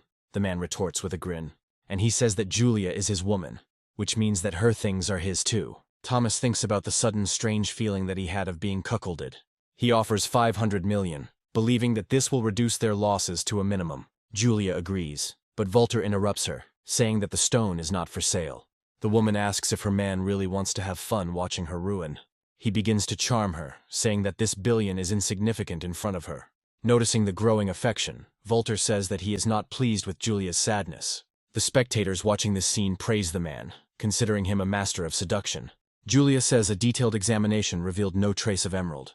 Volter is confident that he will appear, but the woman does not understand where such confidence comes from. The man replies that it's all about Thomas, thinking that the man's hands are magical. Julia asks how Volter will know where the emerald is without damaging it. He says that he will do this thanks to his woman, by activating the talent of insight. Having discovered the jewel, the man asks to cut the stone along the crack on the left. Former competitors consider this to be a show, and the situation is becoming increasingly unclear. Thomas begins to panic, not understanding how the enemy managed to see the emerald. As soon as they begin to make the cut, the observers gasp in amazement. The blonde guy thinks that Volter has become fabulously rich after grabbing such a large stone. His words are supported by others, who consider the man a real lucky man. Thomas denies it, saying it is not the royal emerald at all. Julia herself understands that such a glow is thousands of times rarer than the royal stone. Rumor has it that at night, the entire royal palace is illuminated by the light of lanterns made of a rare stone. The woman believes that even crumbs of this stone will amaze the whole world. The starting price for this treasure should start in the tens of billions. The woman can't believe that the stone could have slipped from under her nose so easily. Thomas is ready to argue with her about the failure since his stone was stolen. He begins to feel like he will live his whole life in this man's shadow. Julia asks to take the remains of the precious stone, promising to be grateful for the rest of her life. The man asks how she plans to thank him. Julia promises to obey Volter in everything, and to obey him unquestioningly. The answer satisfies the man, and he loudly declares that the entire stone is hers. The woman finds it hard to believe, so she asks again to clarify. Former competitors can't believe this fool fell for the trick. Volter confirms his words, saying that he would sell his country for such a beauty. The affection begins to rapidly increase, reaching the level of falling in love. The man is amazed by the intensity of Julia's feelings and the possible gossip that follows. The men become jealous, but they also put forward a theory about the union of the two families. Thomas can't understand why his heart hurts, creating a feeling like after a betrayal. Lily rushes to Volter, saying that all the stones he chose turned out to be high-quality emeralds. She starts to name their total cost but stops short, breaking abruptly. Feeling the stunned gaze on them, the two move away from each other. And as soon as Lily catches Volter's eyes on her, she calls him a scumbag. Whining, the girl says that she no longer wants to have anything to do with him. The man can't tell whether she's offended or not, and Julia suggests following her friend. He is of a different opinion, believing that trying to follow Lily will backfire on him. Forrest asks his boss if it might be a good time to kill. Volter believes that this proposal will lead to his loss. He also says that Forrest will not need to take part in it this time. Forrest can't understand why this is so, but he thinks the boss's words sound cool. Volter has changed so much that his friends don't know what to expect from him. Anyone who thinks this way is reassured, because he has a very rare power, which only a few possess. The man wonders if the union of Volter and Julia will affect their plans. The interlocutor considers the grandfather's anger to be the most negative consequence, Wood thinks. There is movement behind Sonia, and a male voice tells her not to move. Thomas says he has no bad intentions, he just wants to borrow their car. Sonia suggests putting the knife away if the man is hiding from Volter, he clarifies. Thomas asks if this man is an enemy to them, but he is a hindrance. The blonde apologizes upon hearing this information and makes himself more comfortable. Forrest asks why this car is not being stopped and receives a comprehensive answer. The couple is thanked for the service rendered, promised to remember it, and said goodbye until they see each other again. Sonia offers Thomas a drink since the weather is hot, and he thanks her for her concern. The interlocutor says that she believes in him and is waiting for the man to repay them for everything. Thomas is going to consider this girl's intentions, believing that he must not let his guard down. Wood thinks that he wouldn't want to cross Volter's path because of the blonde. Thomas is unable to read Sonia's thoughts, which speaks of her innocence and kindness. And at that very moment the bottle falls from the man's hands, followed by the blonde man's body. Wood asks the girl what she did, and she remembers Volter's words, which turned out to be true. Thomas couldn't read her thoughts because Sonia was using lenses. Wood believes that Volter is not the best person, and the girl should stay away from him. A familiar voice is heard nearby, asking to be spared from continuing his own insults. Volter says that Sonia did all this for Wood, who is surprised by the presence of this man. The man extends his hand to the girl, noting that they work well together. Sonia says she did what he asked, now he must do his part. Wood asks the girl to tell him more about it, but she says that the deal is secret. Watching Sonia's back, Volter finds her quite interesting. The man turns to Thomas, telling him to make sure he dies in agony. After all Only in this way will Volter be able to calm his own anger. Forrest reports that he fed Thomas mushrooms, and there is no more room in him. The boss is pleased. These mushrooms, carefully selected by Volter, have a strong hallucinogenic effect. The man wants the person who loves to worship to experience this feeling for himself. Forrest considers him cruel, but when it comes to Thomas, he likes it, and the bodyguard's favor grows. Coming to his senses, the blonde tries to understand where he is and why his head is spinning so much. Seeing his reflection, Thomas doesn't understand why this man looks like him. It seems to him that he wants to harm him, and the man gets angry at what is being pointed out to him. This is an unusual mirror, so the consequences of its attack are appropriate. Thomas screams, complaining that his head is splitting. He tries to understand who all these people are, what they want, and why they look at him like that. The blonde man screams furiously, telling them to stop and not come near him. By performing the full activation of the red gold eyes, Thomas promises to destroy everyone. But instead of causing damage to his opponents, only his own body suffers. Volter rejoices, and the system congratulates him on the successful completion of the task. He thinks he's done with Thomas, and admits he didn't expect things to drag on for so long. Now Volter can use the red gold eyes, and he's going to try them out. Thomas turns to his invisible father, expressing his desire for a pacifier. Even Volter did not expect this, assuming that the man had degraded. Forrest believes that he has become an idiot due to the use of the eyes, which have reflected back on him. Volter does not share the bodyguard's joy, suggesting that Thomas may be pretending. The blonde continues to address his dad, saying that he wants to play with the gun. He manages to snatch the weapon, and Forrest orders him to return it immediately. Volter comes up with a brilliant idea, and sends Thomas to fly in the sky. The blonde obediently follows the man's recommendation, expressing joy at the prospect. Volter, noticing that Thomas has stopped, asks why he doesn't take off. Smiling, the man tries to instill in the blonde the former joy of flight. Thomas asks his interlocutor if he really understood everything, and his tone changes. He admits that he underestimated Volter, and Volter admits that he succeeded thanks to the eyes. Thomas says he doesn't understand what he's talking about, but it doesn't matter because his opponent will die soon. Forrest takes off, shouting a warning to his master to be careful. However, when Thomas tries to shoot, he discovers that there are no bullets in the gun. Volter compliments Forrest, saying that his loyalty has been confirmed, and he adds that now he is not just his bodyguard, but also his brother. Forrest notes that even brothers need to be paid, and his interlocutor agrees without skimping. Thomas continues to try to understand why the gun is not loaded. Volter explains it in a popular way. That day, the blonde tried to kill him, but now his trump card will turn against him.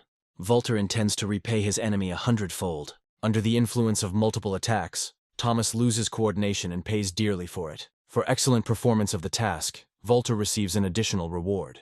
These pills are highly effective and give great strength. Volter generously shares one of these with his bodyguard. He doesn't suspect anything, although the smell of the offered candy seems strange to him. Forrest remarks that he might feel ill, considering this to be too insidious. But the very next moment his opinion changes, and the guy wants to try out the new power. It is very difficult for him to restrain himself, because his blood is literally boiling, forcing him to act. Volter watches the attempts to release energy with regret. But the man also reminds the bodyguard to take the billion from Thomas, and he agrees. Julia asks why Volter was looking for her, saying that she is busy now. These matters are connected with the royal stone, but the man doesn't care. He does things his own way. The woman asks if he is ashamed to do such a thing in broad daylight. Volter reminds Julia of her own words about gratitude, and she is embarrassed. She thinks it's too indecent to do this on the side of the road. But the man jokes it off. The woman moans, asking if Volter really wants to have fun with her to death. Later, getting out of the car, she asks not to do this again. Her legs are still buckling. While they are saying goodbye, they don't notice how someone is watching them. The man believes that the date between these two in the car will be the news of the year. However, he himself is caught before he can even finish his sentence, ordering the photo to be deleted. Zilla promises 100,000 in return. The man turns around at the familiar voice. He knows this woman, and says that an exchange is possible, but not for money. The man asks for payment of a different kind, and pays according to his demand. Scylla orders him to give her the camera, not letting it fall to the ground. She makes threats while taking the necessary actions. Scylla promises to send the right people if the situation repeats itself. The man apologizes. She mentally asks Volter to at least spend the night at home, despite the impossibility of being faithful. Returning to the villa, Scylla notices the man's car, making an assumption. She thinks that Volter likes patient people, so she can't show her dissatisfaction. But the sight of this picture makes things even worse, and Scylla asks if they are really having lunch. Noticing that the woman has returned, Volter orders her to warm up the cold food. Scylla says it doesn't matter. They can eat it cold just fine. Volter tells Sally to sit on his lap and feed him. The girl refuses, but the man manipulates her feelings, recalling the incident with the fire. Volter offers to feed her, but Sally says she won't eat. The man tells Scylla that she will now sleep somewhere else, giving the room to Sally. The woman does not object even when Volter says that this will bring them closer. Sally doesn't like this. She says that Zilla doesn't have to move out because of her. Finally, the woman speaks up, asking what Volter is trying to achieve. She justifies herself while loyalty reaches the level of obsession. Fear goes off the charts. Saying that Scylla has always been faithful to Volter, Sally is about to run away. The man is dissatisfied with the woman's behavior, asking how she dared to go against him. Remembering his words about wanting to take a young body, Zilla moves on to active action. Volter tells her to stop and says he can see the woman doesn't want to work there. He tells Zilla to get out of here and get a job at the central hospital. The woman can no longer contain herself, and the man sinks heavily into the chair. Sally asks why he drove Zilla away, because it seems that this is not what he wanted. Volter says that he is very angry with her. He is puzzled by the fact of her unclear relationship with Far. Sally says the thing is that the man is truly in love with Zilla. He asks again, surprised by what he heard, because he thinks it is impossible. He says that he considers Zilla a servant, who is at most sympathetic to him.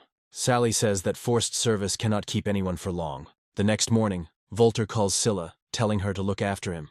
Instead of a beautiful female voice, Forrest addresses his boss. Volter does not understand why this is so, and his interlocutor reminds him of Zilla's location. She is in the hospital now, but Forrest can send for her. The man wants her repentance. The bodyguard says the woman refuses. Now she has become the chief physician of the hospital. The news that Scylla has fallen in love with the young doctor shocks Volter. Forrest says he's joking, but the woman is close to her elder brother and has a good future. Volter says he needs to go to this central hospital. Lily asks her brother why he came only now. It's about her mother's operation. He says that he just met Volter. The latter greets the girl. Lily snorts haughtily, which infuriates Forrest. The guy says that it was the boss who invited the surgeon for their mother. The girl is not bothered by this. Volter asks how the woman is doing. The situation is not optimistic. The neurosurgeon says the tumor is located in a very dangerous place. The woman says she has already informed her senior colleague, Fort Ship. His acupuncture technique is excellent. Perhaps traditional medicine can help here. Volter begins to fawn over Zilla, struck by the sight of her in a medical uniform.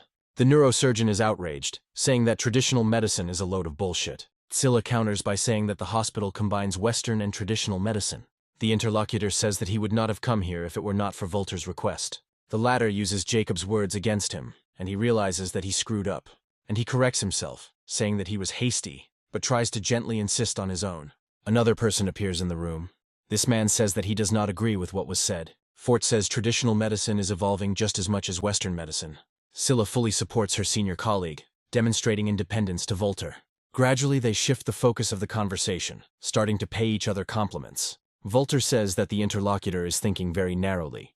He is talking about increasing the education of workers. Zilla finds herself thinking that she also supports this man, and she pulls herself together, reminding herself that she must continue to remain detached. Fort finds these words outrageous, asking Volter who he is. And while they continue to argue, Lily notices that her mother's condition has worsened. The visiting neurosurgeon says he might try to perform the operation for Volter's sake. The man thinks that Fort may well turn out to be the proud son of heaven. He says it's too late to send this woman to the operating room. Instead, Fort suggests allowing him to broaden the horizons of those present. The lost technique of the 13 needle gates turns out to be a way to expand one's horizons. Jacob is skeptical about these flying needles, not believing that they will help.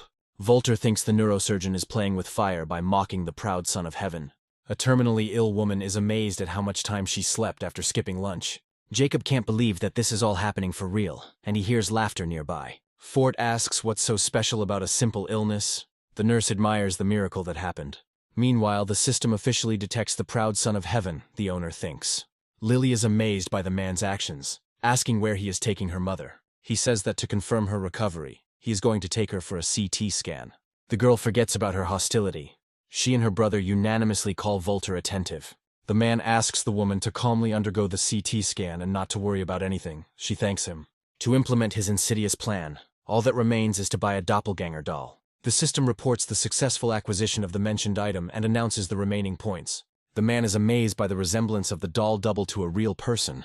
They are indistinguishable. After this, Volter tells her to close her eyes and stop being nervous. He tells her not to breathe, pretending to be dead for a while. And he hurries to the company, fearfully announcing to those present about the sudden death of his aunt. Scylla tries to understand what went wrong, because just now everything was fine. Volter suggests asking his senior colleague about this, since he is a doctor. Jacob recalls his words, becoming convinced that this man is a charlatan. The man doesn't lose his composure, saying that it's a normal fainting spell, from which he can be pulled out. Confidence evaporates when a woman doesn't respond to technology. He doesn't understand what's going on, because he did everything right. But the worst thoughts creep into his head. Forrest calls him a charlatan, accusing Ford of killing his mother. The man does not defend himself as he turns to his junior colleague and asks her to trust him. He is absolutely sure that Volter is to blame for what is happening, but Scylla does not believe him. The woman tells him to expect punishment for such gross medical negligence. Lily tells Volter that she was wrong and begins to beg him to save her mother. Forrest joins his sister in asking for help for their mother with the resurrection cure. The man asks them to get up, saying that he would help this woman in any case. Taking advantage of his position, Volter reminds the girl of her promise, and she agrees. Fort can't believe that there is a medicine in the world that can resurrect people. Volter says it's a secret technique, so he needs privacy. Fort begins to question his own foundations and knowledge. Having driven further away, Volter tells the doll double to return. A man apologizes to a woman for leaving, and she says everything is fine.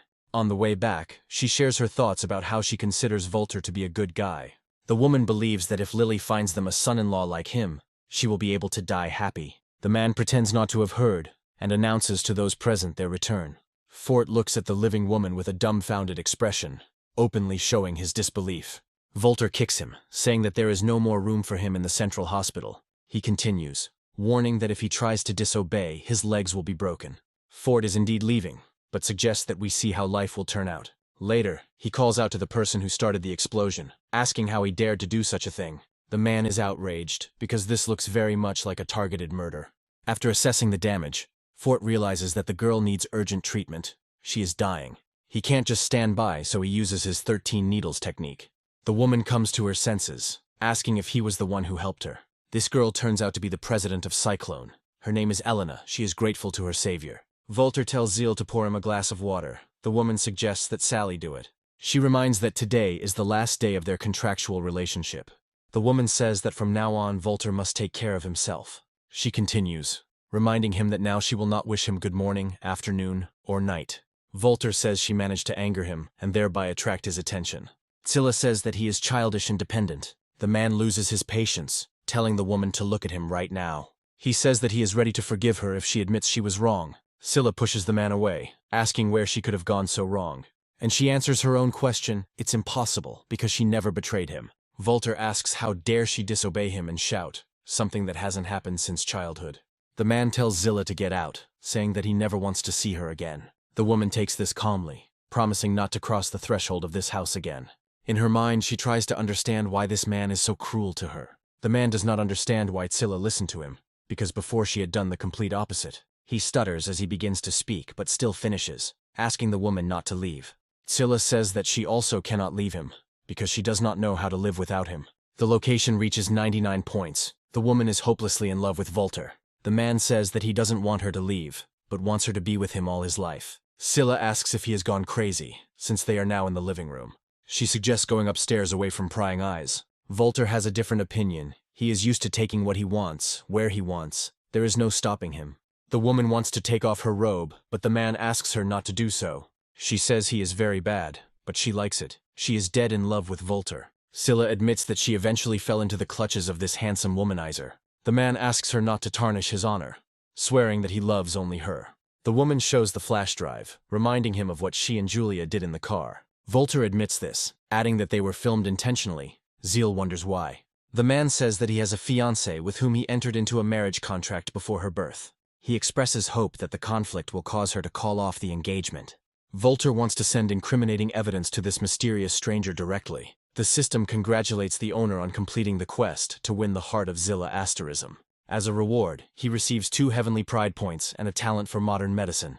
The man wonders why the number of points has doubled. Dana says it's because Zilla has hidden heaven's pride points. The man wonders why this is so, to which the woman replies that even she doesn't know. Diana admits that this even makes her feel angry. The woman says that Volter must understand that the people around him are not simple. The man thinks about this, trying to isolate a certain variable from everything. He believes the key to the mystery lies with the Dragon King, Chase Sagebrush. The person mentioned is informed that one person wants to see him. He confirms his words that he is ready to assist and help resolve problems abroad. But only if he is released, Michelle agrees. But only if Volter is not touched. The man says the familiar name with a grin, slowly drawing it out. They hurry to the eldest heiress, addressing her respectfully. Lana rushes to her mistress, saying that she just received a video of her fiancé. The girl repeats the words after her assistant, recalling the name of her betrothed. Lana suggests taking advantage of this provocation and breaking off the engagement with this womanizer. Supreme's eldest heir, Bloom, asks why she should do this. Lana explains, saying that she considers it necessary to erase this dog from the lady's life. The girl has a different opinion. She considers marriage and fate to be things that cannot be joked about. She orders her subordinate to give her the tablet immediately, and remembers an important moment. Bloom orders her assistant to wear only vintage clothes from tomorrow onwards. Lana begins to believe that a serious illness has impaired the heiress's mental abilities. She also notes out loud that in this life her fiancé's body is beautiful. She's killed him in the previous 9, and she's going to end it for good in this one. Diana advises the owner not to think that no one can touch him now. She says that resurrection pills are not a panacea, because they are not omnipotent. Therefore, Volter needs to level up as quickly as possible by strengthening his skills, so the heavens really won't be able to do anything against him. Zilla's joyful voice tells this lazy man to get up as quickly as possible. She says that she will not be able to accompany him because she has been summoned by a noble person. Hearing about the illness, the man asks how serious it is. The woman answers. Volter asks if her quack colleague has been called in along with the other doctors. She asks if he is jealous and says that he probably will be. He is famous. Then Volter decides to go with Scylla, thinking he can help them. The woman agrees, but asks to stop, because she needs to move out as soon as possible. Wood says he will generously reward anyone who can cure the chief's unknown ailment. Jacob can't figure out what's wrong, because all of the man's indicators are within normal limits. Volter immediately declares that he also wants to take part in the treatment of this man. Jacob shouts loudly that now they will definitely be able to deal with young Master Black. Wood, however, has a different opinion. He believes that any situation around Volter gets out of control. The man, meanwhile, asks why he was not informed about Wood's father's illness. The latter replies that he recently had a sharp headache, and the pain was unbearable. In confirmation of these words, a heartbreaking voice is heard behind the door, testifying to pain.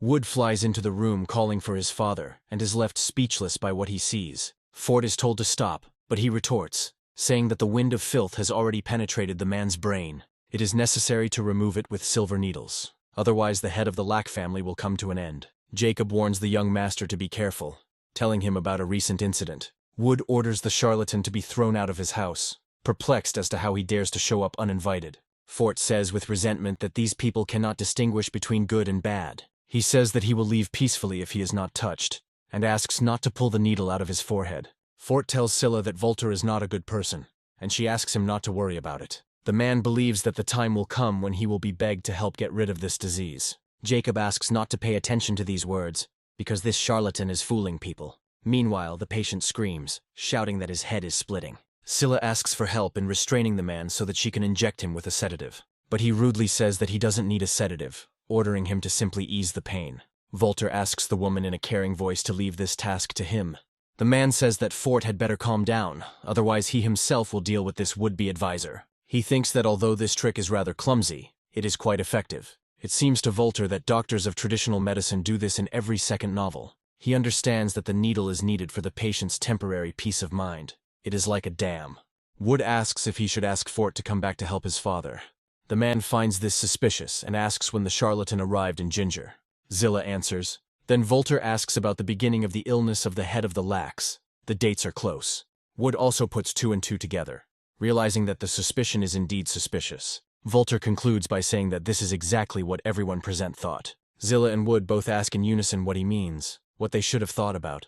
The interlocutor answers them that this combination is the combination of the auxiliary with the main needle. It was used by charlatans, who used the first needle to induce pain and the second to dull it, extorting money. Volter is amazed that his interlocutors have never heard of this. He laughs at them to himself, because he just came up with this combination himself. Wood expresses concerns, and Volter says he knows someone who can cure the man. He says that the head of the central hospital, Zilla Asterism, can do this, but she is at a loss. The man asks the woman to relax, saying that he will help her express herself. Scylla asks to give the man pain medication while she develops a treatment plan. The man asks to leave the rest to him, mentally recalling the words of his competitor. He is going to use the 9 dragons' true energy to purify the sick person. It turns out to be very easy, but Volter becomes interested in what is causing the disease. Diana comes to the rescue, saying that the cause lies in space-time turbulence. To put it simply, someone nearby has reincarnated. The man is puzzled when he hears something like this, but he quickly comes to his senses, believing that this someone could be the proud son of heaven. The man allows Zilla to pull out the needle, and the woman obeys him without question. As soon as this happens, the man starts screaming again, suffering from a headache. His son is confused, stating that he has had another seizure. Amid the patient's cries, those present try to understand what is the best thing to do now. However, the patient says that everything is fine now. He just got used to screaming in recent days. Volter turns to the younger heir, reminding him that Fort got away unpunished. He asks if people will laugh at his family if they deal with a commoner, but the man still gives the order to find this charlatan and break all his limbs. Noticing his woman's uncertainty, Volter asks what's wrong with her. It comes as a surprise to Tsilla that her senior colleague turned out to be a self-serving jerk. The man notes that the modern world is ruled by money, and everyone is chasing profit. Wood promises that he will not allow the bastard who has thrown aside medical ethics to live in Clover. He declares his firm intention to destroy his life at any cost. Meanwhile, those sent for Fort order him to stop and not even think about offering resistance. The man is looking forward to having people kneel before him and beg for forgiveness, and he turns out to be completely unprepared for the subsequent actions of Lokov's personal security. Due to deep confusion, he is barely able to protect himself from the blows raining down on him. The unfortunate man is informed that the young gentleman has given the order to break his limbs, and when one of the men is ready to carry out the order, Fort, with all his might, asks to stop. The bat is already very close, and the man is preparing for pain, but a new voice tells the tormentors to leave. Having kicked one of the enemies away, the woman steps forward, raising her voice. Elena notices that there were brave men who dared to go against her man. Sonia asks her opponent why someone like her is opposing their family. Elena smirks, asking since when daughters-in-law can lead. Wood supports Sonia. The blonde becomes even more interested and asks to let Fort go. He is against this. Wood is angry, believing that this charlatan, on top of everything else, also does not know how to repent. Before he can swing the bat, Elena cuts it into several pieces. She retorts, saying that the one who will die now will be Wood himself, and he thinks about it.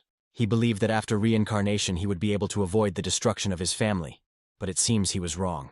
But the next moment something rushes past, knocking the blade out of the girl's hand. She tenses up, realizing that the weapon was knocked out with an ordinary sheet of paper. Only craftsmen are capable of this.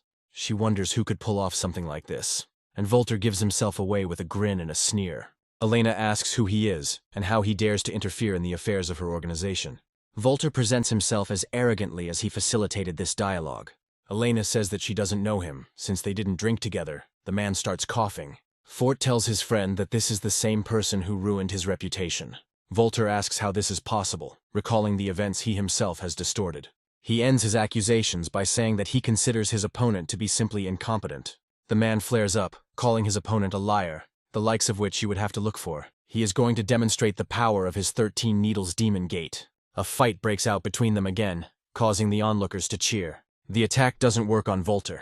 He easily deflects each of the needles. Wood doesn't want to believe it. He's torn by the question of who the enemy is with such technology. But his techniques don't end there, and the man decides to move on to the second most powerful one. He uses Pear Petal Needle Storm during bloom time. Fort becomes curious to see what the enemy will do now. He chuckles, asking if the man really thinks he won't be able to dodge. Fort almost screams in surprise when Volter disappears from sight. Elena is also surprised by this disappearance technique and tries to understand it. Volter appears the very next moment, asking if Fort was looking for him. The man is amazed by the number of his own reputation points, because there are more of them. Sally tells the audience that she doesn't understand what her boss did. Reactions increase points. While they are busy discussing their hero, Elena jumps up. She says that if Volter wants to get to the fort, he needs to go through her first. The opponent notes that the young lady is ready to tear and throw for this man. Using a long-range and powerful technique, the blonde comments on her actions. Volter uses the opposite, saying that he is ready to do it as many times as necessary. Elena says that getting close to her is not as easy as he thinks. Volter praises the skill of changing the hand holding the knife behind the back, considering it excellent. And allowing the girl to make the attack, he says that now it's his turn. The man uses the 36 Blood Lotus flying daggers. Squeezing the handle tighter, Elena is well aware that her opponent is a natural-born master. But she still thinks that he lacks the drive to compete with her. Volter asks who lacks the drive, his voice sending shivers down your spine. The man notes that it seems the girl has not learned the lesson taught to Fort. Elena allows the enemy to do whatever he wants with her. because she lost. The disposition reaches the level of obedience. The girl is frightened. The man is very surprised that the system recorded such changes. He considers obedience better than respect, so he takes appropriate action. Elena asks why do this, because they could have simply killed him without shame. Volter replies that as she said, he did what he wanted. Elena is angry, believing that a fighter can be killed, but not humiliated in this way. Volter says that the next time they see each other, he will kiss her again. Scylla is already starting to get used to this. All she feels is bewilderment. Elena continues the interrogation, noting that she did not allow him to kiss her. Fort is told to hold on, but he says that he sees no other way out but to forgive. Elena says that she can turn a blind eye to this, but she will take her savior with her. Otherwise they will have to fight to the death for real. Fort reflects that he never thought he would ever rely on a woman. The flow of thoughts is abruptly interrupted when the man notices something that attracts his attention. He attracts Sonia's attention to himself, assuming that she is the one Elena was looking for. After all, he conducted a pulse diagnosis using a thread, and the results were very close to the required values. Although Sonia remains silent, the expression on her face betrays the thought that she has been exposed. Wood is hopelessly thinking that he can't change anything no matter what happens. Fort turns to Elena, saying that Sonia is the one she was supposed to find. The blonde didn't expect that the cause of all her misfortunes would ever be so close. She can't believe she almost lost this girl, angry at herself. Elena rushes at Sonia with a war cry and advice not to be reborn in the shit family. Hearing the words about the curse on the existence of others, the girl comes to a realization. Sonia turns to Volter, reminding him of what they had agreed on the day before. The man defends her, saying that he admires Mrs. Shit's insight. He recalls how the girl approached him on the day of the auction, offering mutual benefit. There was no overt threat to her family, which led to thoughts of reincarnation. Elena asks why he cares about the death of this girl, to which the man playfully flirts. The blonde says that she must kill Sonia today, but Volter reminds her of Fort's pardon. He thinks that the girl has already become insolent and is not going to allow her to humiliate him like that. Elena addresses her cyclone, telling them to listen carefully to her command.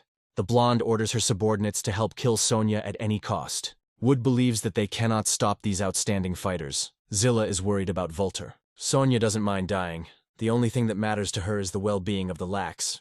Volter points out that he hasn't even tried yet, so he shouldn't be written off. The girl doesn't understand why he protects her. Because he is the richest master in Ginger. The man says that it's simple, because the death of such a beautiful girl would be a waste. Meanwhile, the Cyclone Warriors shout out self-confident phrases at their opponent. They are about to strike the first blow when everyone present is ordered to stop. Elena's subordinates stand frozen in awe before the head of the underground, who has arrived in person. They greet him respectfully, expressing their respect in the most formal manner. One of the commentators knows this man by sight and is asked about his identity. He tells the story, supplementing it with the help of the Don's assistants, one of whom is named Will. And his partner Hiram, he is a descendant of the Cypress family. William asks Elena what she did here, but the girl doesn't seem to notice the man's mood. She rushes to her adopted father, saying that he appeared just in time. Volter is puzzled by the appeal, considering the generations of these two too different. William does not share his adopted daughter's enthusiasm, believing that she has become completely dissolute. The girl says she was carrying out a family mission, recalling the head's promise not to interfere. He remembers his words but does not recall that he allowed his grandson to be killed. Elena slows down her activity, thoughtfully repeating the word grandson after her adopted father. Hearing the affection of these two, the girl cannot hold back the question that is bursting out. Fort considers the patronage of such a person to be truly grandiose. Wood, unlike him, knew from the very beginning who the man's grandfather and great-grandfather were. Elena asks William to forgive her, saying that she did not know that Volter was his grandson. The old man speaks of the law, asking how the girl dared to raise a blade against her grandson. He throws a dagger to his adopted daughter, asking if it is worth reminding her of the law. Elena remembers him perfectly well.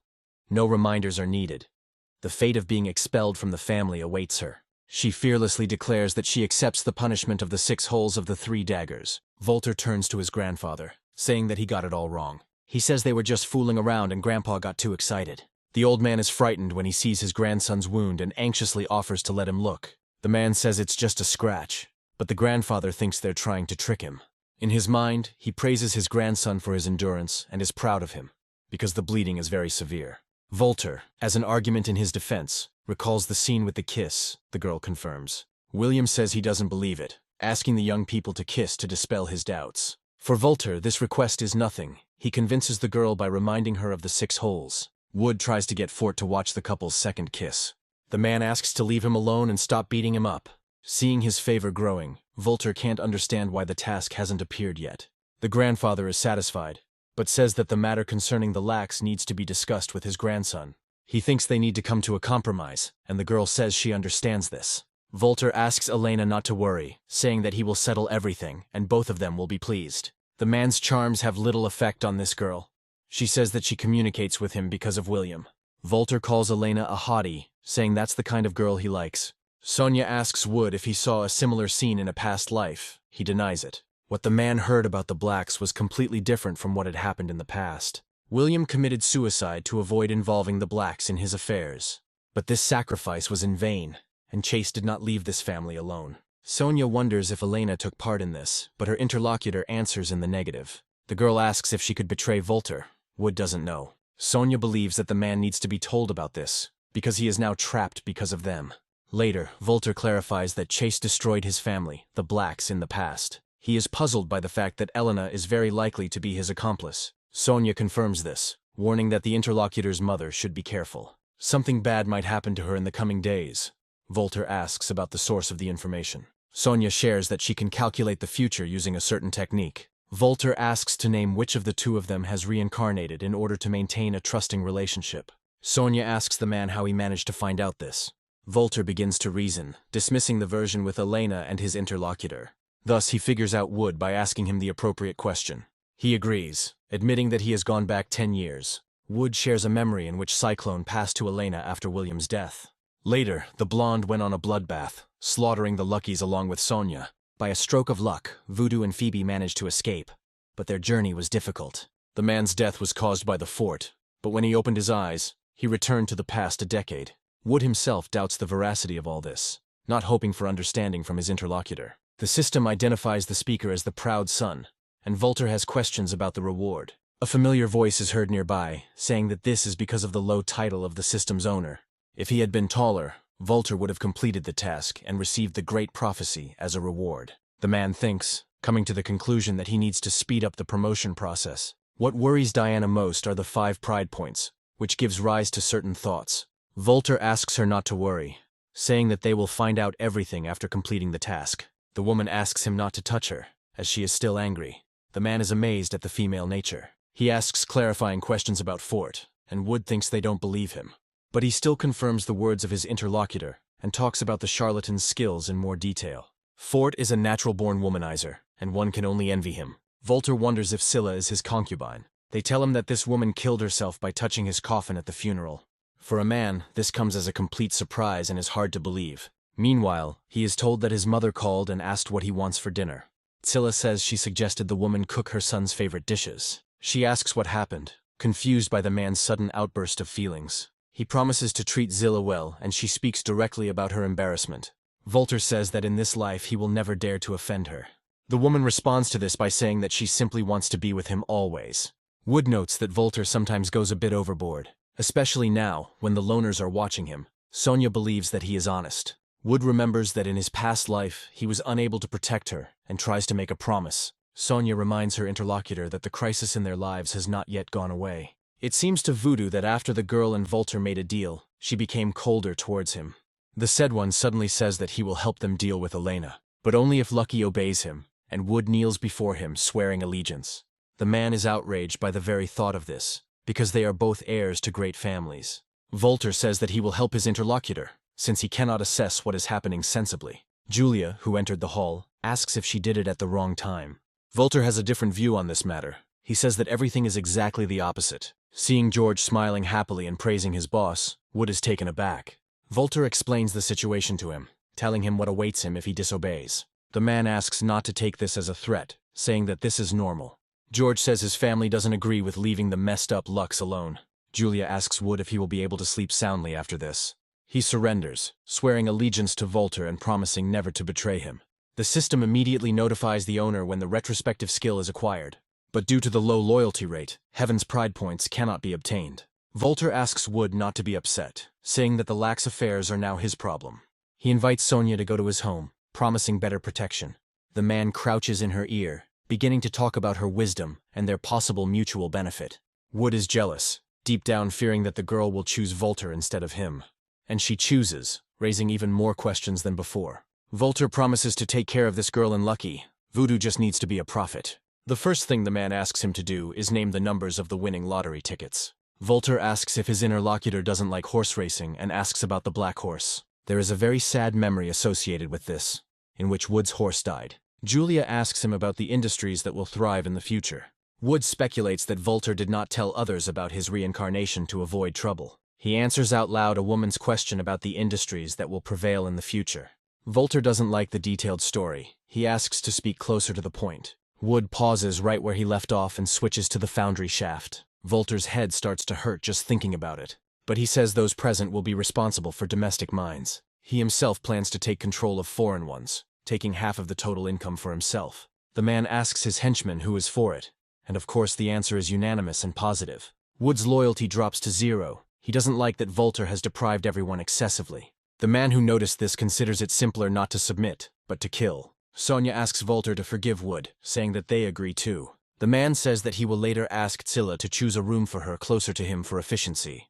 George suggests that Wood accept his fate, and he smiles colorlessly. Volter believes he has no choice but to get involved in the affairs of the Luck family. Sonia mentally apologizes to Wood, fully understanding how things really are. The girl believes that the tragedy can only be prevented if she leaves Lockoff, and once again she apologizes to Wood mentally, also asking him to take care of himself. An unsuspecting Volter is hit with a slingshot, causing him to scream and curse. He orders that the brat who did this be brought to him immediately. Forrest immediately takes off, unquestioningly confirming his master's whim. Phoebe tells him to let go, but the guy says it was disrespectful to his boss. Volter scolds the little one, and he says that he simply had to avenge his brother and sister. The man says that first he must become strong enough to take revenge. Sonia rightly points out that Phoebe is just a child, but Volter disagrees. Diana tells the owner to kill the child. The man wonders what this is connected with. The woman says the system stopped working as soon as he showed up. She has a bad feeling about this. Volter is thinking about it seriously. This boy can become a very strong, proud son of heaven in 10 years. Diana stands her ground, adding that she senses a royal spirit in this brat. Sonia begs to let the child go, and he asks the girl not to do this, confident in himself. Volter becomes increasingly convinced of his suspicions that Phoebe is the son of heaven. Although at first glance this guy seems like an ordinary rascal, everything is much deeper. Volter regards Phoebe as a fat sheep, whose wool is enough to promote her to the next level. The man asks Sonia not to be afraid, saying that he was just joking about this child. The girl thinks that the rumors about this man may be ordinary prejudices. Dana angrily asks why Volter did nothing. She does not believe in his virtue. The man thinks that he has his own plans for Phoebe, and his talent is not destined to be revealed. The woman makes Volter promise to reach a new level as soon as possible. He agrees, confident that this will happen within a week. The system only returns to normal when they drive a decent distance away from Phoebe. Dina suggests killing Wood, since he is the one who gives the points needed for promotion. Volter does not consider this decision rational, because the consequences could be disastrous. Sonia is very attached to Voodoo. Her feelings will be difficult to shake. This is a serious problem. Diana asks what the man is going to do then. Volter offers to complete a task that will increase the girl's disposition level. Diana doubts the owner's abilities, believing that a week will not be enough. She then suggests completing tasks with Scylla and Julia, but there are too few points. The woman suggests looking at the tasks again, having calculated the points correctly. The man is convinced of the changes, but considers this a risk. Women are unpredictable. Then another thought hits him, according to which Volter's mother will die tomorrow. The man tenses, internally fearing that Chase might have already been released from prison. If so, then time is of the essence, and Volter gives his bodyguard the order to turn around. The guy confirms this, heading at high speed towards the Black family estate. Volter keeps repeating in his head the phrase that they simply have to make it in time. A little later, the young master is respectfully greeted by a servant. Diana is flattered that they listen to her, but he has a completely different plan. The woman asks why the owner always goes against her. Is she really not good enough? The man says that everything is not so, and he really thinks she is very good. Diana notices that his words often conflict with his actions. Volter agrees to tell the woman the reason for this discrepancy. Suzette is too proud. She is incredibly difficult to tame. She hates men. Julia is cold and calculating. He can't increase loyalty yet. He can only wait. The man says that if he hadn't met Elena then, he would have abandoned her long ago. Diana gets satisfaction from this answer. She did not expect anything else from her master. They are happy for Volter, saying that he finally remembered his old mother and decided to visit her. Rushing towards Samantha Dragon, the man says that she is not old at all. He openly fawns, saying that his mother is young and beautiful as at 18. The woman says that she is very pleased to hear such things from her son, and expresses her love. Volter speaks to Samantha mentally, promising that he will not let her die. Another person who approached him thought that the man was getting worse every time. Erwin tells his son to come into his office, arguing that they need to have a serious talk. Samantha asks her husband if he is really going to scold and beat her son. She invites her son to tell her about such things, promising to pass everything on to his grandfather. The man tells Volter to sit down and tell everything as it is. He clarifies about the rumors and whether his father is going to criticize and warn him. Erwin tells his son to sit down and sit straight in front of his elders, showing his respect. Volter suggests that this is all connected to low blood pressure. Erwin asks if his son is going to explain the flashy title of this issue to him. Volter suggests that his father also enjoys reading gossip. He is asked to be more serious, and the man admits to having an affair, but he is not held accountable. Erwin doesn't think so. He's nervous about the upcoming meeting with the whites at the Council of Elders. Volter expresses hope that his father will not interfere in his personal life. Hearing his further words, Erwin becomes furious, stunned by the lack of morality. He orders Volter to get out of his office immediately, shouting angrily. The man ends his angry tirade by saying that he no longer has a son. Erwin is trying to understand why he was sent such a wayward offspring. He is ashamed in front of his ancestors, because the genes of a great family were interrupted by this scumbag. Samantha asks if his father hit him, to which Volter replies that he was angry. The woman asks her son not to worry about it, considering the main thing that he was not beaten. But what really interests her is something else, who Volter takes as a wife. Samantha likes Scylla. She thinks she is a good and always obedient girl. The woman finds Sonia beautiful, like a goddess of water, already imagining her grandchildren. Julia has mixed opinions, but generally good ones, and Samantha thinks Sally is sweet. The woman herself cannot make a choice, considering this task incredibly difficult.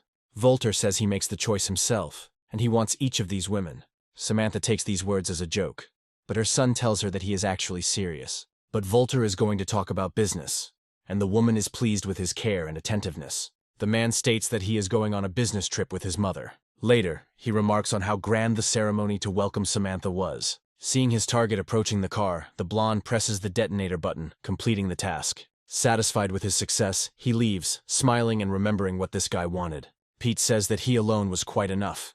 No way to compete with the Dragon King. But he cries out in fear, instinctively asking if Volter shouldn't have exploded. The man says that otherwise he would not have been able to expose the identity of his mother's killer. Volter compliments Suzette, considering her a first-class strategist. He asks the girl for details again, and she corrects herself by saying that Chase is her ex.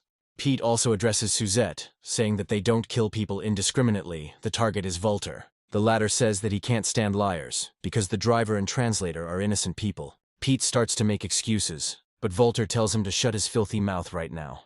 The blonde says that he can't be killed with an ordinary knife. He is clearly underestimated. He intends to complete the task assigned to him in any way possible. His voice fades away on the unfinished phrase, accompanied by a piercing, thunderous shot. Forrest asks with a grin if one usually doesn't have to be careful. He knows for sure that before committing a murder, one should not chatter, and especially not pose. Volter understands why Chase is only awarded 1 point. Subordinates also receive points. Forrest asks about their next steps. His boss is going to contact Sonia. The girl recalls that Chase still has 2 generals left, giving them a brief description. Forrest says his comrades in arms can help them escape. Sonia suggests that their opponents will be blinded by hatred over the loss of Pete. It would be best to stay in the hotel and pretend that they don't know about their trick. This place is not a hotel at all, but the Palace of the Dragon King. Volter suggests that Chase's influence must be so great that he was able to turn the administration against him. Sonia admits that she didn't think their opponents were capable of something like this. Suzette asks with displeasure if she wasn't taken in to buy the foundry mines. She is indignant about the fact that Chase's people are here. She is embarrassed by the realization of this. Volter says the mines will certainly be acquired, but something else is important now. The girl's affection is declining and she says she doesn't want to act as a man's pawn. Noticing the hidden camera, the latter moves on to more decisive action. Suzette's affection drops another 10 and she turns away from Volter in disgust. The man is not at all embarrassed by this. On the contrary, he makes his game even more piquant. He says that it seems that Suzette does not yet fully understand this whole situation. The girl curses herself for trusting her, realizing that this man has always been like this. Volter says that now she is his, and should not argue with him anymore. The girl's disposition suddenly increases, jumping above the mark that was there before. Volter says that this time he will get away with a small punishment, but not next time. Chase, who saw everything perfectly, becomes furious because his woman was touched. He orders his minions to bring Volter to him, intending to finish him off with his own hands. When the tyrant bursts into the room, the man feigns bewilderment, asking a surprised question. Bartholomew buys in, and Volter continues to play, calling this attack a surprise. He says that there is no point in shouting because the guards have been replaced by their people. Bartholomew says that he will take Volter to the Dragon King. The man feigns surprise. The interlocutor notes that he never imagined that anyone could bring such a thing upon themselves. Volter asks if he heard correctly, and Bartholomew dares to mock him. He can't believe that the man continues to be insolent even on the brink of death. Volter says that this is enough, which provokes an involuntary question from his opponent. And the very next moment this is followed by a heartbreaking cry of surprise. And not only Bartholomew, the area is filled with similar exclamations in a variety of ways. The tyrant cannot understand how this is possible, since he tied Volter's hands with his own hands. The man says that people change overnight, and he is no longer the same person who was killed. Volter says that now it's up to Forrest, who, while accepting the order, mentally worries about the boss. The guy apologizes before taking the weapon, and a point is awarded for Bartholomew's death. The man tells his subordinates to wait outside no matter what happens, and they agree. Bartholomew informs the Dragon King that Volter is still just as weak as ever. Chase's gaze softens at the sight of Suzette. He calls her tenderly, and she responds. She says that Volter is now the boss of the Gingers and cannot be killed. The interlocutor says that he can easily cover the cost of this issue. But Volter must die today. It will happen one way or another. Bartholomew volunteers to riddle the degenerate with holes, and his master allows him to do so. Pointing a gun at a completely different person, Forrest shoots, commanding him to die. Tristan asks the tyrant what he is doing, warning his master of a sudden attack. Chase's last loyal comrade warns him that he is not facing a tyrant. Forrest ends the performance by confirming these words and voicing his true name. Volter tells his subordinate to stop chattering and to kill the enemy instead. Chase is surprised, not expecting that his opponent is familiar with martial arts. Jumping through the nearest window, the man elicits a disgruntled cry from his opponent. Volter has no intention of letting him go, frantically wanting to immediately catch up and kill him. Tristan turns out to still be alive, buying his master time and telling him to run away. The system awards a point for successfully eliminating the last Dragon King general. Chase is furious and blames himself for not having foreseen this turn of events. People run up to the Dragon King with concerned questions, and he orders them to listen to him. The man furiously shouts out an order to kill Volter at any cost. Chase's men exchange information, naming where the target was last seen. They're going to go up to their boss's office and take out Volter while he's still hot on their trail. One of the subordinates asks Chase what they should do with his daughter-in-law. The man allows the squad to go ahead and kill her, wanting to let go of the obsessive feelings. Forrest says that everyone has scattered and notes that they could be waiting anywhere. Volter has a plan, and he buys all the things he needs to implement it from the store. After this, the man asks everyone to put on bulletproof vests made of the new material. Suzette is asked why she married the Dragon King. She says that her family was afraid that she would transfer everything to her husband. The marriage was fictitious. Sonia suggests that despite his power, he is a disgusting person. She is interested in her interlocutor's answer to the question of whether Volter would propose marriage to her. Suzette's embarrassment causes a deathly silence to reign in the room for a while. Sonia thinks the brunette is truly beautiful, and she compliments her interlocutor in return. Forrest tells the girls to keep up, noting that they might be caught up soon. Very close by, the voices of the enemy are heard giving the order to kill the fugitives. But the next moment comes as a surprise to them, causing Forrest to be delighted. The bodyguard compliments his boss without hesitation and calls him invincible. Forrest can't stop admiring this deadly beauty, shocked to the depths of his soul. Meanwhile, they are found and the rest of their comrades are notified. Volter not only protects his people, but also redirects enemy attacks. He uses one of his favorite techniques for this, enjoying the screams of his enemies. Suzette suggests checking Volter's wound as soon as possible, but it is not there. The man says that this suit is special. It is invulnerable to knives and firearms. Watching Volter's skillful maneuvers, Sonia cannot help but mentally admire him. She thinks he's very cool, carefully watching every move the man makes. Forrest is delighted to note that his boss has become even stronger. Suzette, too, is forced to acknowledge Volter's extraordinary nature, and much becomes clear to her. Letting the girls go first, the men leave the building after them. Volter is glad that they got out. Suzette shares his feelings. Sonia asks not to touch her for now, since any movement from intense running is painful. Volter advises her to take a rest, assuring her that after some time everything will pass. The voice coming from behind Sonia addresses her and causes unpleasant goosebumps. Elena says that the girl brings only misfortune, wanting to kill her target. Putting himself in harm's way, Volter asks Sonya to be careful. The system reports serious damage, asking to avoid impacts until the suit is fully repaired. Sonya asks the man why he is acting so recklessly. He puts on a brave face. Elena hisses in displeasure at Volter, noticing that he's ruining everything again. Sonya continues the interrogation, admitting that she feels awkward about such concern. The blonde is irritated by this and is going to kill both lovebirds. Several shots ring out, and along with them, a cry of sympathy for Elena cuts through the air. Chase warns his subordinates that he will finish off Volter with his own hands. He believes that no one will dare to stop him from taking sweet revenge at this moment. For killing Elena and destroying his pride points, Volter plans to punish Chase. The same one is going to kill his opponent, declaring this openly once again. Additional shots cause the legendary bird's battlesuit to take more damage. The system reports that its protective effect is ending. The Dragon King declares that the end has come for Volter Black, intending to kill him. But as soon as he pulls the trigger, nothing happens. The bullets are gone. Volter remarks that now it is his turn to demonstrate his abilities. It only takes one swing of the blade for Chase to fall to the ground, and the girls express concern. Forrest reports that Elena is still alive, and Volter orders them to urgently find the nearest hospital. They can't go to the hospital because their situation is rather uncertain. But there is a clinic nearby.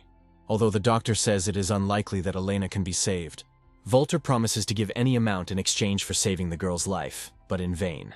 Forrest asks him not to make a spectacle of himself because recklessness will not solve anything. The man is convinced and agrees, confirming that he needs to cool down. Suzette is amazed at how carefully Volter treats the girls. Sonya has her own vision. The man tells those present to return tomorrow and to leave now. Forrest agrees, asking the boss not to lose heart and take care of himself. But he answers sparingly. The man is going to undergo an operation using modern and traditional medicine. To significantly increase success, he uses needles to normalize the pulse. The girl says that she didn't think that Volter could also operate. He doesn't look like a rich kid at all. The man asks her to remain silent, to conserve her strength, because Elena has lost too much blood. The blonde doesn't listen, believing that you can't escape fate, but she's even glad to die like this. Volter suggests discussing their relationship with Sonya after the girl wakes up. Elena screams, believing that she has jinxed the man and he has dropped the mask of a decent person. She asks him if he is really putting up with all this just because she is dying. Elena is interested in Volter's opinion. If she just teases him, he won't mind at all. She asks if he really decided to take advantage of her while she was still warm. The answer is no. Volter informs his patient that he has removed all the bullet parts from her. The man notices that the blonde has gone into hemorrhagic shock and needs to have her blood replenished. Elena is surprised that she is still alive. She thought that having lost so much blood she would not survive. The girl understands the reason and is confused by such a gesture of kindness. The blonde asks Volter to sleep. He opens his eyes with difficulty, turning towards the voice. He notices that the girl's affection level has risen to 95, and she admires the fact that this man fought for her life all night. Volter becomes surprisingly active, repeating his interlocutor's question. The girl asks him to stop, but he only jokes it off, which causes even more embarrassment. Elena asks him not to come closer, warning that otherwise she is going to harm the man. Volter repeats the blonde's own words in a languid voice, and knocking the knife out of the girl's hands despite her protests, he does what he wants. Elena mentally calls him a fool, scolding him for not even letting her prepare. The girl asks the man to be more gentle with her, because it is her first time, and besides, she has wounds. Elena's sympathy level reaches 100. Volter receives his 5 pride points. The head of the Monastery of Bells, Sky Spheral, performs daily meditation. A strange premonition distracts him from such an important matter, forcing him to open his eyes. This can only mean one thing. An unclean spirit has appeared to plunge the world into chaos. The abbot fears that the owner of this sinister force will break through here to gain power. He tries to understand where such an aura could come from, but stops mid-sentence. Sky can't believe that even he can't suppress the evil aura of this evil spirit. The abbot asks his disciple to descend from the mountain to engage in battle with evil spirits.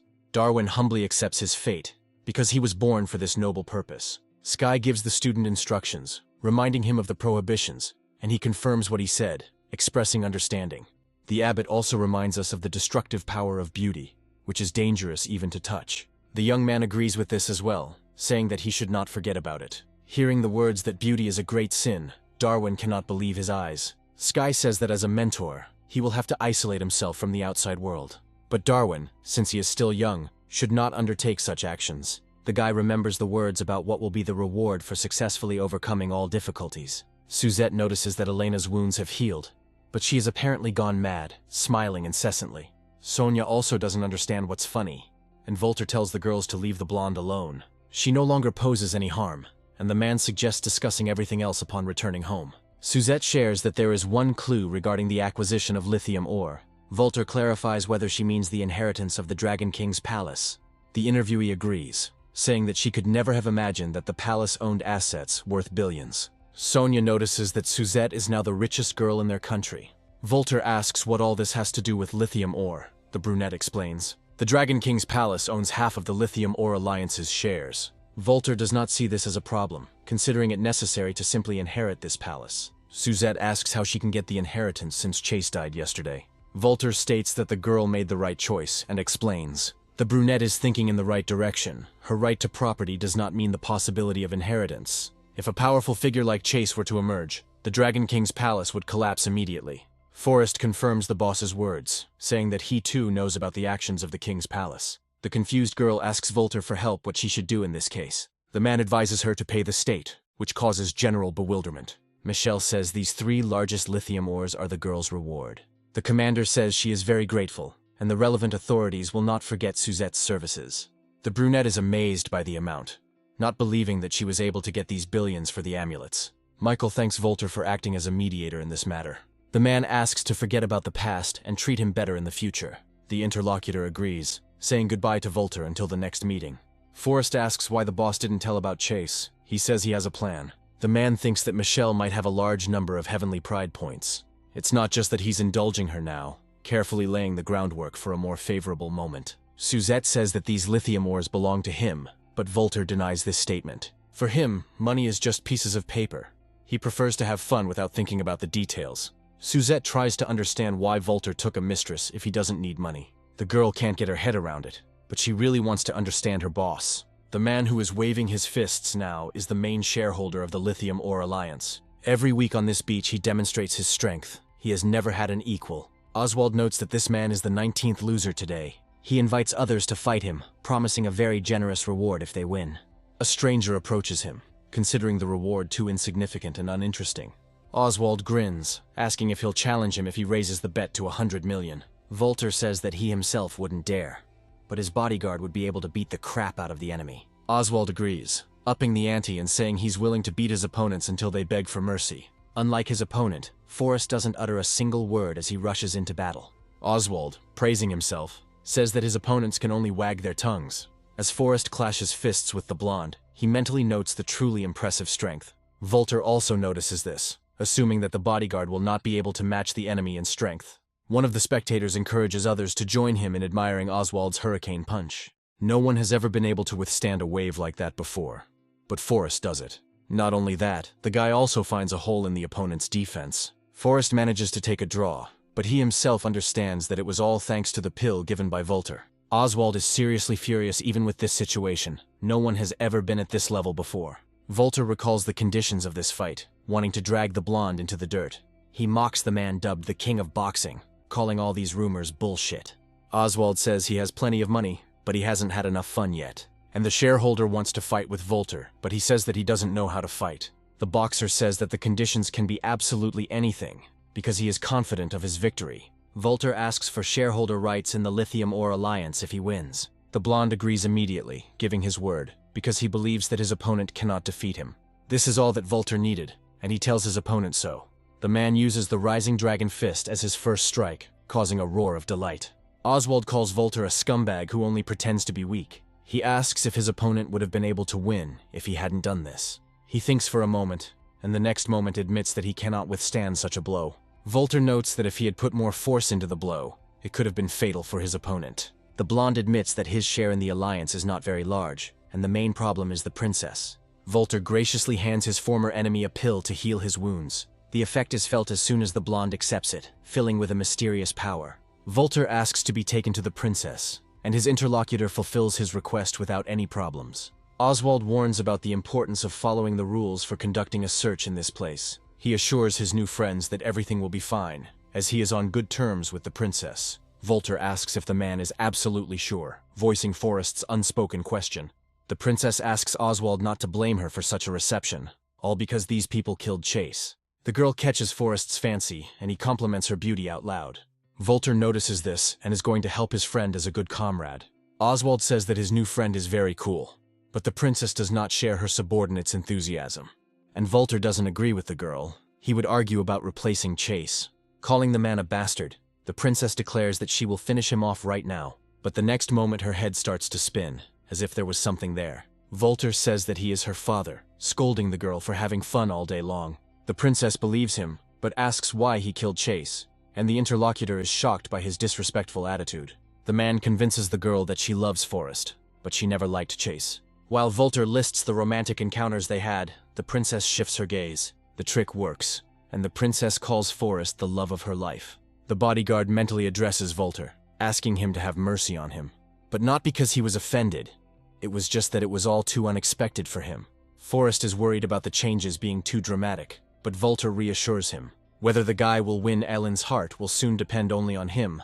The magic effect is short-lived. Taking the signed contract, Volter invites Forrest to stay longer as a guest of the sweet princess. The guy takes his friend's warning literally, confessing his love at first sight to Elin.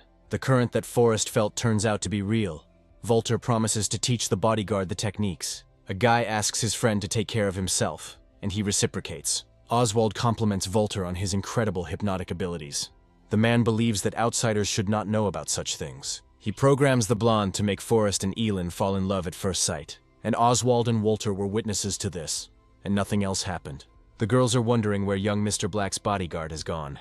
Volter says that Forrest is currently having a good time with a pretty lady. Suzette and Sonia find Elena's frivolous giggles and words about debauchery inadequate. Later, Volter and the blonde return home, the man expressing joy about this. Suzette goes over in her mind the accomplishments they have achieved thanks to this trip. Sonia believes that Volter used his womanizer's tricks to achieve this. Fort's voice can be heard nearby, actively attracting Elena's attention. The blonde asks Volter to understand her correctly, justifying himself by saying that the man saved her. The man lets her go, saying that he understands everything perfectly. Elena asks Fort not to be so affectionate with her, fearing that Volter will misunderstand everything. The aforementioned one calls the blonde over. His opponent doesn't believe that she will come. He is shocked by her behavior, because Fort was hoping that Elena would slap this womanizer. The couple discusses home cooking, which they will definitely ask the cook to prepare. Fort wonders how his sweet Elena could have changed so dramatically in just a few days. Volter thinks that now is the best time to show his talent. Elena asks the man to promise that he will not harm Fort, because she considers him good. Volter says he will do whatever she wishes, but the gratitude must be proportionate. For such a service, Elena promises to fulfill any request of the man. Later, she expresses confusion about why she would come to her own territory, fearing her father. Volter says that this kind of thing turns him on incredibly. George asks Fort not to be upset because of the frivolous lady, reminding him of their plan. The blonde can't wait to get drunk with his brother in misfortune, who thinks about the death of his offender. Fort is offered another drink, calling him handsome. The man says that he must maintain moral purity and not do whatever he wants. One of the ladies calls her interlocutor a prude, asking if this can really be called purity. Fort gives in, thinking there's nothing wrong with relaxing a little. Later, they burst into the room, intending to search it and demanding a passport. The confused man replies that they are all learning English together. They point fingers at Fort, clearly recognizing him as that same skilled doctor. At the same time, there is a rumor that the man is driving people to their graves with his treatment. Fort asks those around him not to take pictures, imagining what will happen after it is made public. He is called a fraud and a charlatan, as well as a man who does not care about the lives of others. Elena says that she couldn't even imagine that Fort would turn out to be such a person. Volter replies that he understands him as a man and notes the weak character of the enemy. Gasping from the jolt, Elena says that she thinks the man is a really good guy. The system detects that the Fort's reputation has been damaged, making it impossible to capture pride points. The young man sitting opposite says that the interlocutor's spot between the eyebrows has become black. He thinks that someone is plotting against him behind his back, wondering if this is a nuisance. The interlocutor says that the harmful energy has gotten too close. Fort is amazed at his abilities, asking if it is possible to predict the problems of today. Darwin says he went to the club not to get close to women, but to destroy demons. He admits that he did not expect to encounter a situation of this kind. Dana appears with words about granting the heavens pride points. Darwin picks up on this movement and concludes that things are bad. He tells Fort that his luck is waning and that it is all the work of an evil spirit. The guy tells the devil to go back where it came from. The man shudders. Diana screams, trying to resist the energy pulling her into the portal. She feels a burning discontent, finding herself in a completely different place. Volter jumps in surprise and asks what's wrong with her and if everything is okay. Elena answers for her interlocutor, saying that she feels so good that she can no longer hold back. Diana shares that she has found the reason why they were unable to obtain the glasses earlier. The man says he understands, suggesting they discuss everything properly in about an hour. Fort thanks Darwin for taking care of him today, and he responds very politely. The interlocutor explains that the person who rescued them today was Fitzgerald Hawes. The man in question greets the man who had previously cured him of his illness and the stranger. Darwin does not remain in debt, responding to the Reverend's greeting no less good-naturedly. While he believes his mentor is good, Fitzgerald admits to having recently encountered a problem. Darwin begins to talk about the life of his interlocutor, fishing out astonishing facts from the past. No less surprised, Ford assures his acquaintance that he said nothing to his new acquaintance. Addressing Darwin as a heavenly mentor, the man asks him to help him. He assures his interlocutor that this is nothing special, and he will definitely help. Fitzgerald warmly thanks both him and the wonderful doctor who became their connecting thread. Volter asks the secretary to make certain inquiries as soon as possible. Turning to her interlocutor, the woman declares that she has found out everything. Miranda thinks of Volter as a scumbag who's once again seized upon a silly girl. Out loud, the woman shares information about who freed Fort, as well as information about Darwin. Diana says the latter played a dirty trick on her, and Volter makes a guess about him. The blonde notes that heavenly mentors may not be as simple as they seem. Volter is not afraid of this. He is confident that he can stand up to him, since he has leveled up. The man invites his secretary to eat at his place, asking the maid to cook something tasty. Miranda agrees, saying she loves Goodlike's maid's syrup-soaked swallow nests. Suzette, who notices them, concludes that there can be no romance between these two. She believes that Volter is being insincere with her by forcing Miranda to spy on the brunette. She experiences cognitive dissonance. Her sympathy level jumps back and forth, and Suzette is in pain. Returning to the villa by the coast, Volter informs everyone of his arrival. Scylla wonders why her beloved has rarely appeared at home and whether Sally has come. The girl suggests that Miranda ask Volter to give her an easier job, but she refuses. The woman says her boss trusts Suzette too much and allows her to manage assets. Scylla sympathizes with the brunette, considering the murder of her husband to be great bad luck. Miranda continues her discussion of Suzette, saying that she considers herself superior to others. Sally joins them, saying that the brunette is known for her desire to get what she wants. Miranda can't believe her luck when she realizes she's standing in front of the best streamer. Sally, in turn, compliments her interlocutor on her appearance. Volter doesn't like all this gossip. He clearly hints to them about his displeasure about it. The man gives Sally a flash drive, telling her that she can make a fortune by posting this video. Volter regrets not taking the streamer with him to another country. He has few points left. After eating deliciously, Sally says that now she will go and edit the video she received. Miranda asks to watch the girl do it. She doesn't mind being watched at all. The streamer says she finds the drone angle quite good. Miranda asks if something like this can really be broadcast, but Sally thinks it's all staged. The secretary doesn't think that Volter hired someone specifically to film this. Sally is amazed at the stupidity of the assistant her boss has hired this time. The girl particularly highlights one of the fragments, believing that the explosive music will come in handy. Miranda thinks that this girl doesn't even know what kind of person Volter is. To add to his coolness, she says she definitely thinks he's handsome. Sally suggests that it's likely that an actor was actually hired to do this. Miranda is amazed by the number of subscribers and fans her boss has, not expecting it. Addressing the invisible fort, Volter declares that he is full of confidence. The man is going to meet this heavenly mentor today. Darwin says he was brought here by 3 solar waves and peals of thunder. In the name of achieving justice, he promises not to weaken his will before evil spirits. He asks Fitzgerald to sprinkle a few drops on the scroll placed before him. After this, the monk continues to read the spell, made more effective by the blood of loved ones. The guy ends his words with the wish that his will be fulfilled immediately. He advises Fitzgerald to follow the crane to find his father's burial place. Volter thinks that he didn't expect this man to be so good at this kind of magic. Fitzgerald notes with annoyance that the paper talisman has sunk to the bottom. Darwin reassures him, suggesting that the grave is right there. A little later, they are informed that they have managed to find what they asked for. Fitzgerald thanks his heavenly mentor for the honor, who responds with politeness. Sensing her master's insecurity, Diana speaks out about it. Volter is more worried about the administrator, and Darwin senses harmful energy. The monk wonders if there is an evil spirit lurking somewhere nearby. Ford explains for Volter, introducing him as the main rich kid and playboy in the city of Ginger. The man adds that this man lives up to his name and is a true villain. Darwin says that his main principles are the fight against evil and the upholding of morality. He considers it his duty to punish the devil, who is walking freely and unlawfully. The monk informs his interlocutor that this man's dragon spirit is very powerful.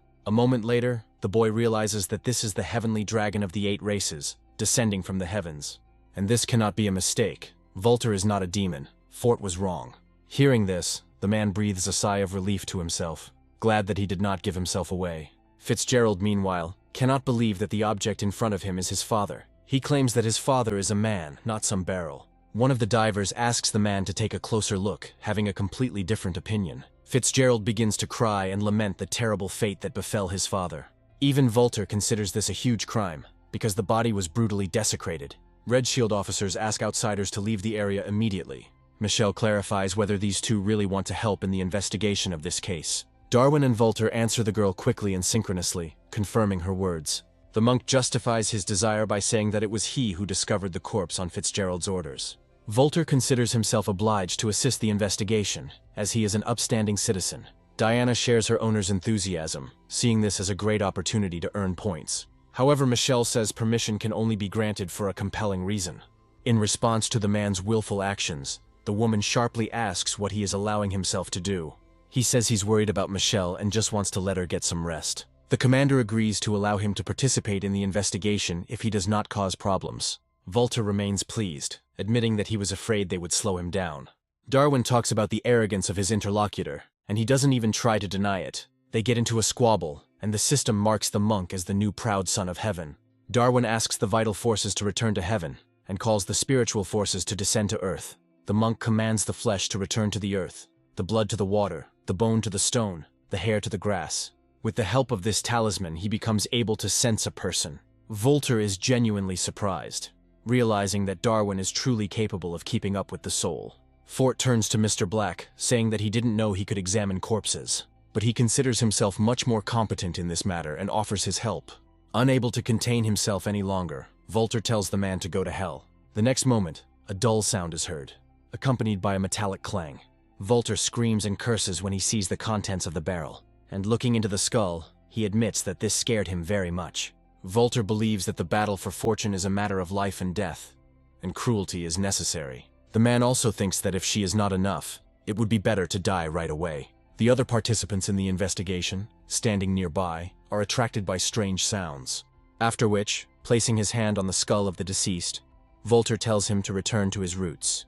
A dark haze clouds his eyes, revealing a strange memory behind it. This time, these people manage to make a fortune by speculating on the stock exchange. Willy Dragon confesses to his comrades that he is ready to be with them until the very end. Chili agrees, saying they will have another opportunity to work together, offering an option. Fitz also agrees, but with the proviso that the money must be kept in a safe place.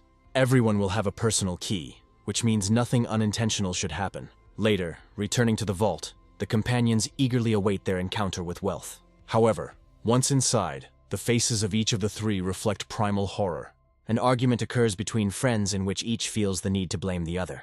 They are almost fighting, because this money was earned with blood and sweat. And Volter's last memory is of Fitz being lowered to the bottom of the ocean in a barrel. The man is surprised to realize that his grandfather was involved in this matter. Because of what he saw, his grandfather and Chili Lax seem very suspicious to him. Darwin bids farewell to those present, and Volter reciprocates. Later, they manage to find the Luck family's house at the same time, each expressing bewilderment. Michelle suggests that the two understand each other without words. Volter says that it's not that, but that something is wrong with the Luckies. Wood, appearing out of nowhere, shouts that dogs and Fort are strictly prohibited from entering. The offended man notices that his family is already crossing all boundaries. Volter reassures Wood that Fort is not the initiator of the arrival today.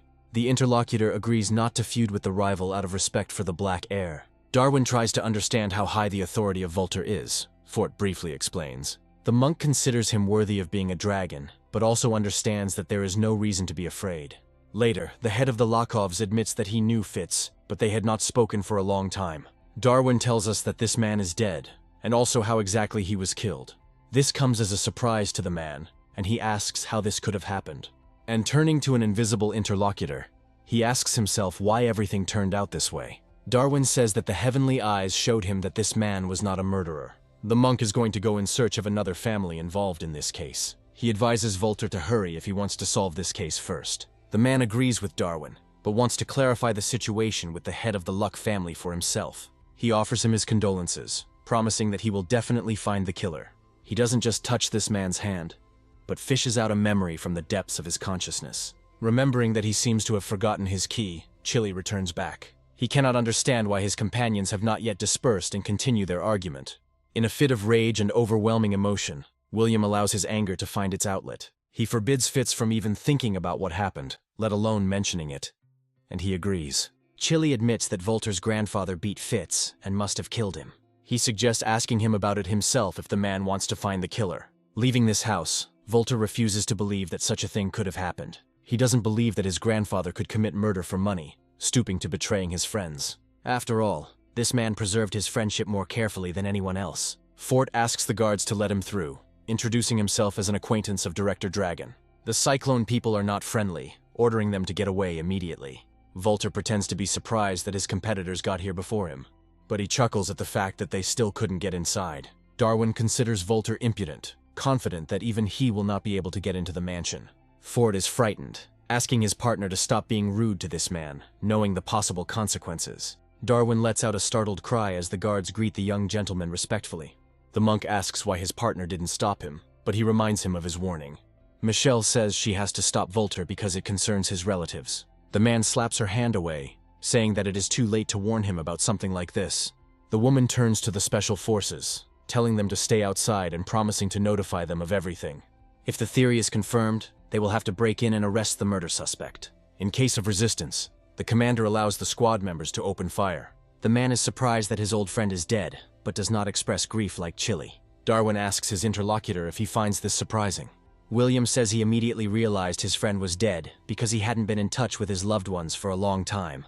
Due to the lack of surprise, Fort believes that the old man himself was involved in this. Elena angrily asks how he dares to say something like that about her father. She tells him to take his words back immediately, because William has always been a noble man. Fort takes offense, reminding the woman that he was the one who saved her life. Volter says that the interlocutor is completely unable to distinguish between good and bad. If it weren't for Elena, he would have gone to the next world long ago.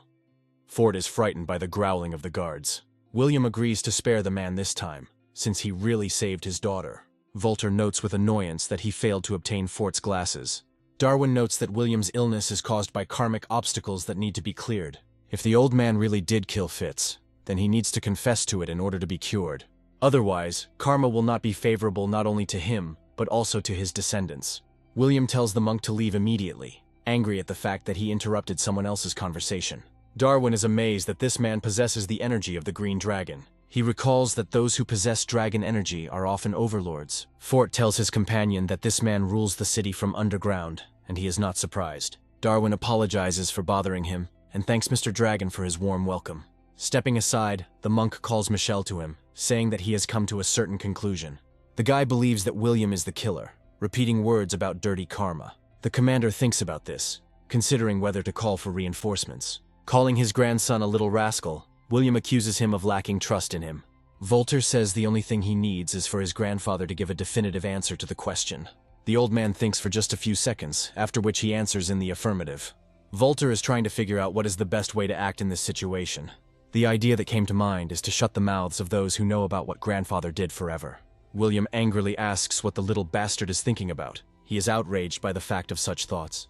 The old man is interested in who taught his grandson such things. He admits that he had a reason why he did not confess to what he had done that day. Fitz didn't want to go on another mission. He wanted to leave the money for his family. William didn't mind, only saying that then they would split the money equally with Chili. Fitz believed that just one share would not be enough for him. It was damned little. He offered to finish off Chili and divide his money between them. William didn't like the proposal, but Fitz continued to stand his ground, citing arguments. He felt that Chili was investing too little, and he was fed up with it. William became angry and asked his former friend to never speak of such things from that moment on. This was the very moment when Chili spied and overheard a dialogue taken out of context. That day, William became convinced that money is an evil that can even separate friends. After this conflict, the trio did not find any money in their safe, and Fitz later disappeared. Volterra wonders why his grandfather didn't tell him about Fitz's attempt to harm Chili. Elena comes to the rescue, saying that this is how William wanted to preserve the Brotherhood. The man thinks about this, because it turns out that everyone was right in their own way. The calm is interrupted by a voice from the side, addressing Mr. William Dragon. Michael says he is suspected of the premeditated murder of Fitz Hawes. Volter intervenes, saying that his grandfather has a great reputation and will not survive the disgrace. The interlocutor says that these are only suspicions, but all the details need to be sorted out. Darwin asks Volter if he can't accept his own loss. He notes that he has not yet announced the results of his own investigation. There is no evidence. Michelle doesn't hesitate, inviting her interlocutor to get started right now. The man begins his speech by talking about the suspiciously rapid rise of the Coase family. By asking where she got such a large sum of money, the man answers his own question. He says Fitz stole the shared money and then reported it as suicide, deflecting suspicion. And even if Chili and William had exposed him, they would not have harmed his family. And it is for this reason that Fitz's son is now the chairman of the Chamber of Commerce. Darwin says that it all sounds very logical, and the conclusion is simply excellent. Only an investigation relies, first and foremost, on evidence. Michelle agrees with these words, expressing hope for Volter's understanding. He agrees, asking to bring the barrel here and saw it in half in public. There is no arguing with the black air, soon filling everything with the grinding of metal. Those present cannot understand why there was a rope in the barrel. And Volter explains that Fitz filled it with cement 70%, then climbed in. After this, he pulled the lid down with a rope, which helped him complete his suicide. Fort considers this nonsense, since the man could have closed the lid himself anyway. Darwin agrees with him, believing that it all somehow doesn't add up. Volter says it took courage for Fitz to die. He was afraid that he wouldn't be able to implement the idea because of fear, so he decided to do it this way. The listeners are amazed by this version, believing that it may well turn out to be reliable. But Darwin does not want to believe that everything was not connected with the barrier of karma.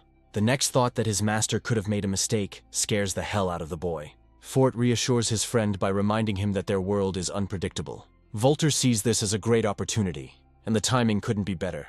The system administrator approaches the proud son of heaven, anticipating a quick victory, and while there is no one to protect Fort, she enthusiastically pumps out of him what she wants, and Darwin doomedly repeats the words that he is good for nothing. Volter gains his 3 heavenly pride points and also the ancient medicine talent. Fort reminds Darwin that it's time for them to go, and he reluctantly agrees. Volter promises his grandfather to get him back on his feet using the acupuncture method he has learned. William thanks his grandson, but admits that he has already lost hope for a cure. The man immediately sets out to prove him wrong by using the 13 needles of the gate. The old man feels the changes immediately, and Fort, who sensed something, stops. He says he envies Volter's acupuncture skills and is impressed by them. Fort, exhaling heavily, adds that he would like to be able to do that too. The man is later asked where he would like to work now, what attracts him. Fort says he has no special skills and is disillusioned with the city. Darwin recalls that many call the interlocutor a skilled doctor, and he is amazed by people. Fort says he has already bought a train ticket and is leaving this evening. He asks his interlocutor not to forget his warning regarding Volter Black. Darwin can't understand why his friend has changed in an instant, becoming wary. William, at the same time, cannot believe his happiness, amazed at the changes in his body. And yet, trying to get up, he plops back down into the chair and then curses. William scolds himself for being happy too soon, thinking that he would never get up again. Volter has a different opinion. He believes that he can now cure absolutely any ailment. The next moment, the man realizes that Darwin's words about the barrier of karma turned out to be true. Volter addresses his grandfather mentally, promising to find a way to get him back on his feet. Elena makes excuses to the man about Fort, and he understands everything perfectly. In support of this, he shares his own vision of the situation.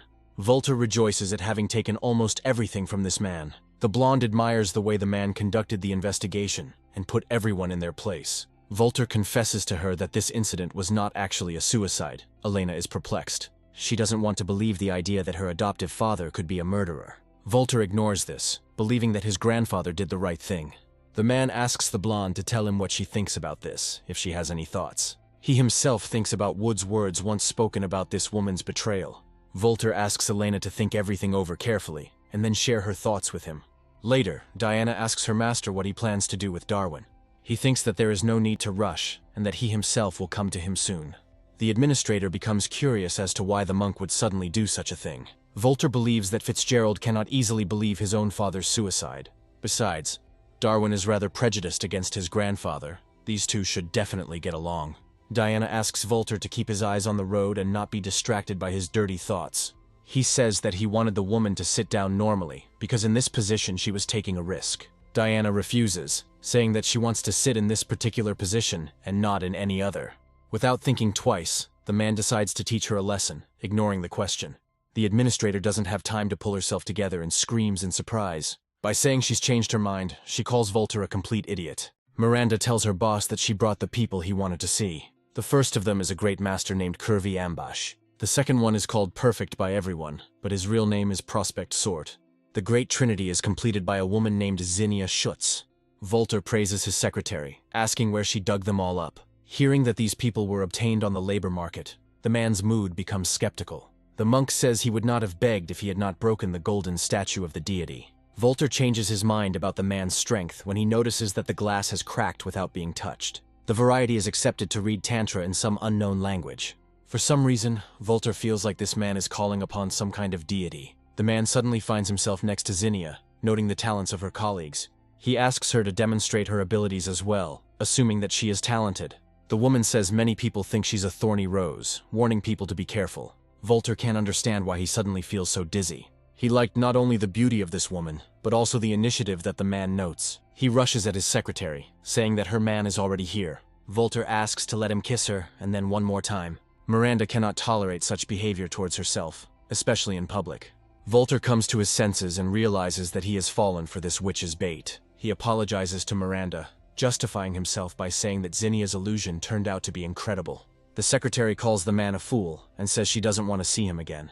Sonia becomes curious as to why Volter did this to his employee in his own home. He retorts, asking if it can be done at home, then why go somewhere else? Volter remembers that Elena gave her word not to harm Sonia, but for some reason she is here again. The girl says that her grandfather asked her to find the man and give him something. Volter is amazed that during all this time the bonds of friendship between the two men have not weakened. The man invites his guests to attend dinner. Sonia expresses a desire to go too.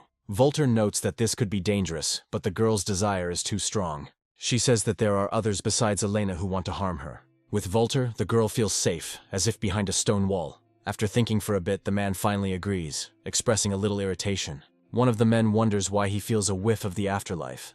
His interlocutor agrees with him, saying that he too began to experience unreasonable fear. Noticing the movement, Volter deciphers the enemy's plan, informing everyone else. He orders that whoever is about to enter the sanctuary be stopped immediately. Sort is the first to respond to the call, saying that it will not be a problem for him. Covering the opponents, the magical waves, having subsided, present an amazing spectacle. They turn out to be just paper people, which raises a number of questions. A voice comes from the ghostly palanquin, admiring the fact that talent has not disappeared. Darwin is even surprised that there are people who know about his teaching path. Volter asks whether the opponent's stubbornness is not contrary to the monk's nature. Darwin says that he got rid of William purely for the sake of justice. Volter clarifies whether their conversation is really over now. Darwin responds immediately and confidently, expressing agreement. Then Volter gives his subordinates the order to kill this man. Sort steps forward again, using the supreme deity's firebell, as well as the 9 heavenly guardians and the dragon guarding the city. Volter likes these techniques and expresses admiration, noting the man's talents. Turning to his opponent, Darwin says that he must admit something. There is something in the people he found, and the monk partially recognizes them. But he still believes that this is not enough to stop him. Volter is amazed by the enemy's ability, which is attributed with 7 pride points. To even the score, Sort produces Punishing Thunder and Thunder Magic.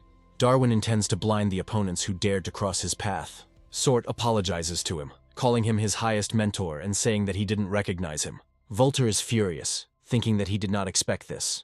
Jumping up, Curvy asks his master to grant this to him, but he too proves no match for Darwin, who calls his opponents brainless idiots. Zinnia asks Volterra to run, promising to detain the monk for a while. She addresses Darwin respectfully when she asks him to taste her sky serpents. The monk suggests that Zinnia surrender immediately, because she is not fit to hold a candle to him.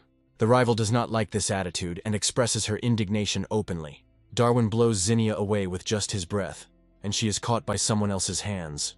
Volter asks if she's okay. The woman's reaction is killing him. She addresses him as her dear, offering to have a little more fun.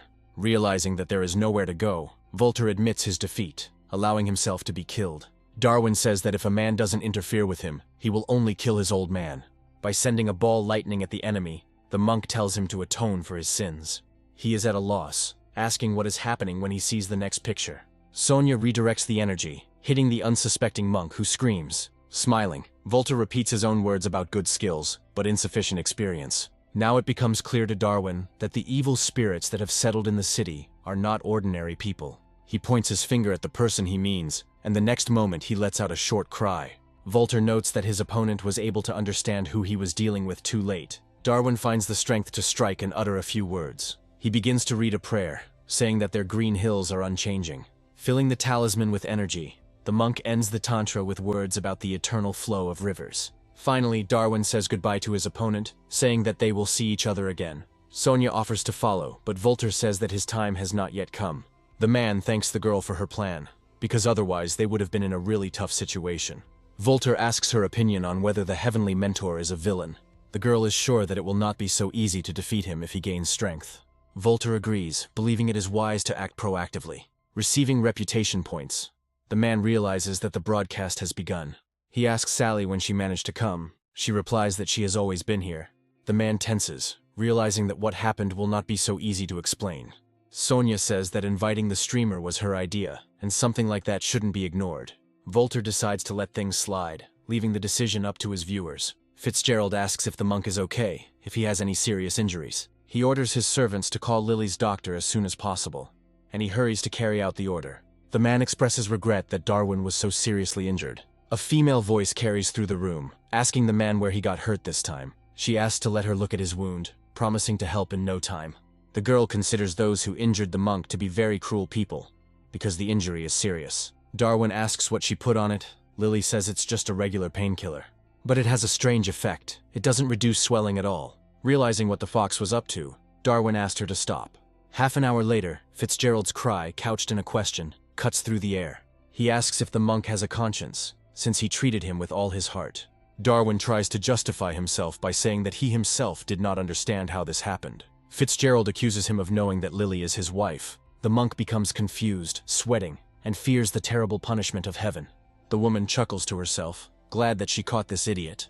Her husband also rejoices internally, thinking that without this woman he would have had a hard time. While Darwin curses himself, Fitzgerald mentally revels in his plan for revenge against the four. Running into the room with her boss, Miranda brings very bad news. Something terrible happened at the site of the reconstruction of the old city. She is concerned about the fact that all the reinforcement is very flimsy and does not hold its shape. Seeing everything with his own eyes, Volter no longer treats his secretary's words with mockery. Zinnia asks the young master to let her deal with this problem, but nothing works for her, although usually everything works perfectly. Volter asks the perfect one to tell him what, in his opinion, could be the matter here. He uses the 5 elements, 8 trigrams, the supreme principle of yin and yang.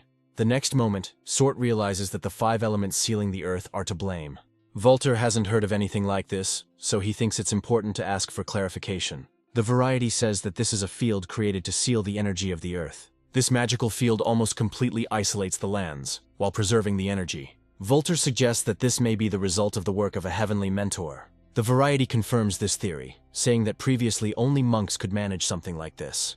Volter asks if the other person can destroy his magical field. He misunderstands him, but a little later they find a way out of the situation. Sort says that his teacher can easily destroy the magic field. The men at the entrance say that this is now a landscape park and tickets are required to enter. Sort clarifies whether they really mean to say that he will no longer be able to get home for free. And Sonia is already making arrangements, purchasing tickets for 5 people. A man sobs, asking his teacher how he could leave him. After all, Sorta was only gone for a few days, and he apologizes for his disrespectful attitude towards the teacher. A female voice is heard from behind, addressing the man as a brother. Sheila remarks that he should not allow sadness to settle in his heart. Volter considers this woman to be a goddess who came down from heaven to earth. Sort asks his sister why they now have to pay to climb the mountain. She replies that they were accused of not having documents for this land, and were asked to leave. Sheila adds that she expects this to happen very soon. Rick asks this beauty if she will move out on her own, or if she wants help. Sort says he has lived here since childhood. So who did the opponent claim to be by taking away his legacy? The scumbag says that he doesn't give a damn who lived here and how long. He paid an incredible amount of money for these mountains, so he doesn't want to see anyone here. The monk of Volterra is eager to fight, but his master asks the man to wait a little longer. Rick believes that there is no way to make money from this ruined temple. He plans to demolish it and build a first-class prayer hall in its place. The blow comes from a direction the scumbag least expected. Having calmed down a little, Sheila begins to read the tantras, praising the immeasurable sky. Rick says he's going to make that bitch who dared to hit him really regret it. And this bastard rushes into battle again, accompanying each blow with an accusation of sin against the man. Rick's henchmen are outraged by such willfulness, and are going to kill the woman. And that's when Volter allows his comrades to show themselves in all their glory. Praising and acting in the name of the Lord, Curvy punishes 2 thugs at once. Zinnia is not going to lag behind him, but she shows other techniques. As he runs away, Rick promises not to leave things so easy, letting his offenders get away with everything. Sheila thanks Volter for his help, but he replies that one doesn't get thanks for something like that. Sort introduces young Mr. Black to his sister, saying that he will help. Volter says that he was captivated by the composure and beauty of his interlocutor. Sheila asks to speak to the point, finding such flattery inappropriate. She herself knows that she looks charming, so she does not accept such chatter. The building looks rotten and is in real need of restoration. Volter admits that he initially considered sort of fraud. Sheila supports the idea that they need to renovate this temple. Volter says that he is asking this beauty to come down from the mountain, not to commit evil deeds. A woman is not used to trusting only the words of a stranger, so she checks the energy. What she sees amazes her. This man is literally imbued with an almost physical depravity. Sheila can't believe that such a terrible person is destined to become a hero. Urging herself to remain calm, the woman asks Volter to leave immediately. Her brother tries to convince his sister, saying that the man paid a heavy price. Just one look is enough to make the perfect one fall silent. Volter asks the beauty to simply look at what he is about to show her. Construction could start at any moment and also entail huge losses. Volter tries to turn his interlocutor against Fitzgerald by listing his sins. And all this is made worse by the fact that this man is the chairman of the Chamber of Commerce. All these arguments sound convincing, and Sheila agrees to become Volter's companion. She is convinced that this is the field of 5 elements. But the problem is not insoluble. Sword is happy that his sister was able to find a solution to this problem. But to do this you need to find a special child, who is quite difficult to find. Volter reassures the man, saying that he has just one such person in mind. Phoebe bursts into tears, asking why this horrible man tied him up. Volter believes that due to his impudence, such a fate is just the tip of the iceberg. He invites young Luck to come up and talk, but he treats his interlocutor with distrust. The boy gets irritated when interacting with this rubber ladder. Volter dares the boy and manipulates his fear, making himself appear more virtuous. Phoebe says she's not afraid of him, wondering how the man managed to get up. Slipping, the boy curses silently to himself, without making a single sound. Volter catches him, causing Phoebe a wave of deep bewilderment. The boy involuntarily admires the man, and he receives reputation points. Diana says that she admires her master. His intentions become clear to her. Volter answers her mentally, assuring her that the little one will still be very useful to them. With anticipation, Phoebe remembers that he was forbidden to drink this drink. The man allows them to drink and eat whatever they want while they talk. The boy asks the man to make the first move, which involuntarily arouses the interlocutor's admiration. Volter assures Phoebe that he has no intention of poisoning him. The boy remembers that his sister doesn't like ignoramuses, and the man is just like that. He considers Sonia a celestial being, unworthy of ordinary people. Volter asks his interlocutor directly that he likes this girl. The boy gets embarrassed and runs away, saying that he needs to go to the toilet. While doing her wet business from the top of a skyscraper, Phoebe notices something. The incredible sight makes him afraid and question what's going on, and is the power of his urine really that impressive? Cars drive up to the construction site, and disgruntled people climb out of them. Fitzgerald leads reporters, saying that lawlessness is taking place on this site. Volter comes out to meet them, asking who is so brave that he is trying to slander him. The man accuses his opponent of using such underhanded tactics, and asks if, in that case, he would like to vacate his high post. The enemy says he is honest and wants the people to know that he is being deceived. He rushes into battle with the words that the Black family will be destroyed in no time. The man is not an experienced fighter, and he pays for his big mouth. Lily is scared, trying to understand what just happened. Reporters bombard the chairman with questions, but he, in pain, tells them to shut up. Volter notes that everyone saw what just happened. They tried to slander him. He asks whether war and business must always be a conspiracy designed to set up a setup. Some of those present are inspired by the man's arguments and change sides. Volter promises to help each of those present open their eyes to the truth. They begin to praise the virtue of the man, having received their share. Soon there is not a single person left who does not take the side of young Master Black. Darwin asks Sheila why she is helping this tyrant. The monk considers him not a man, but a monster, and speaks about this directly to the sister nun. Lily throws herself at the man, asking him to explain what it all means. And while Sheila herself is trying to digest what she saw, Volter turns to Darwin. He says that he is already quite sick of his interlocutor's hypocrisy. Darwin is about to answer, but suddenly chuckles emotionlessly and leaves his interlocutors behind. Volter thanks Sheila, but does not receive a single loyalty point. The woman is impartial. The system, as if in mockery, gives the user the task of getting this arrogant nun. Diana asks the man how the mission was this time, whether he enjoyed it. She is surprised that there is a beauty that even Volter cannot cope with. Sheila, having sensed the blonde's presence, asks where this demon is. Volter asks what she means, and the nun expresses suspicions about evil spirits. Diana decides to lie low for a while until the woman calms down, and as soon as she goes into the suspension, Sheila reaches out to her. The nun asks Volter where his pendant is from and if she can see it. Intercepting the woman's hand, the man responds positively, but with reservations. He says that no one except his future wife can touch this relic. The woman calls Volter a pervert, and he giggles innocently. After this, he says that he needs his interlocutor's help, and they cannot sit idle. The nun says there is some common sense in these words, but still asks the man to turn around. He, realizing that he is powerless, fulfills the request, and the woman touches her artifact. To calm down, Volter asks his interlocutor what this thing that looks like an amulet is. Sheila confirms that there are similarities, but it's not that simple. Volter invites the nun to stay with him, as he knows that she has not found a hotel. The nun does not refuse. Considering it stupid, the man's reputation increases by 5 million. Sally says goodbye to her subscribers until next time, until the next cool story. They thank the girl for the interesting broadcast, saying that they were again pleased with it. A flash from the building opposite attracts more than just the streamer's attention. Spectators begin to actively discuss the sniper, initially mistaking the rifle for a camera. Sally is frightened, realizing that this man is going to kill her boss. The girl hastily calls him, asking the man to be careful. He tries to understand what is going on, and having heard about the killer, he is going to look at him. He rolls down the window, saying it's too thick and you can't see anything, and Sally goes hysterical.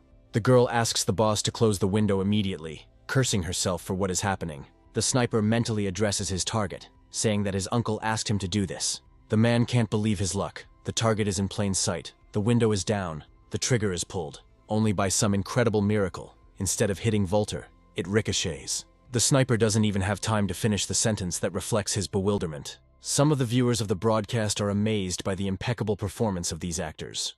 Volter mentally thanks Sheila for placing the protective amulet inside him. Fitzgerald asks the Heavenly Lord to save his nephew. Since he had no children, the man was going to leave everything to this guy. Darkin says he cannot interfere, as this is the result of the vengeance already taken.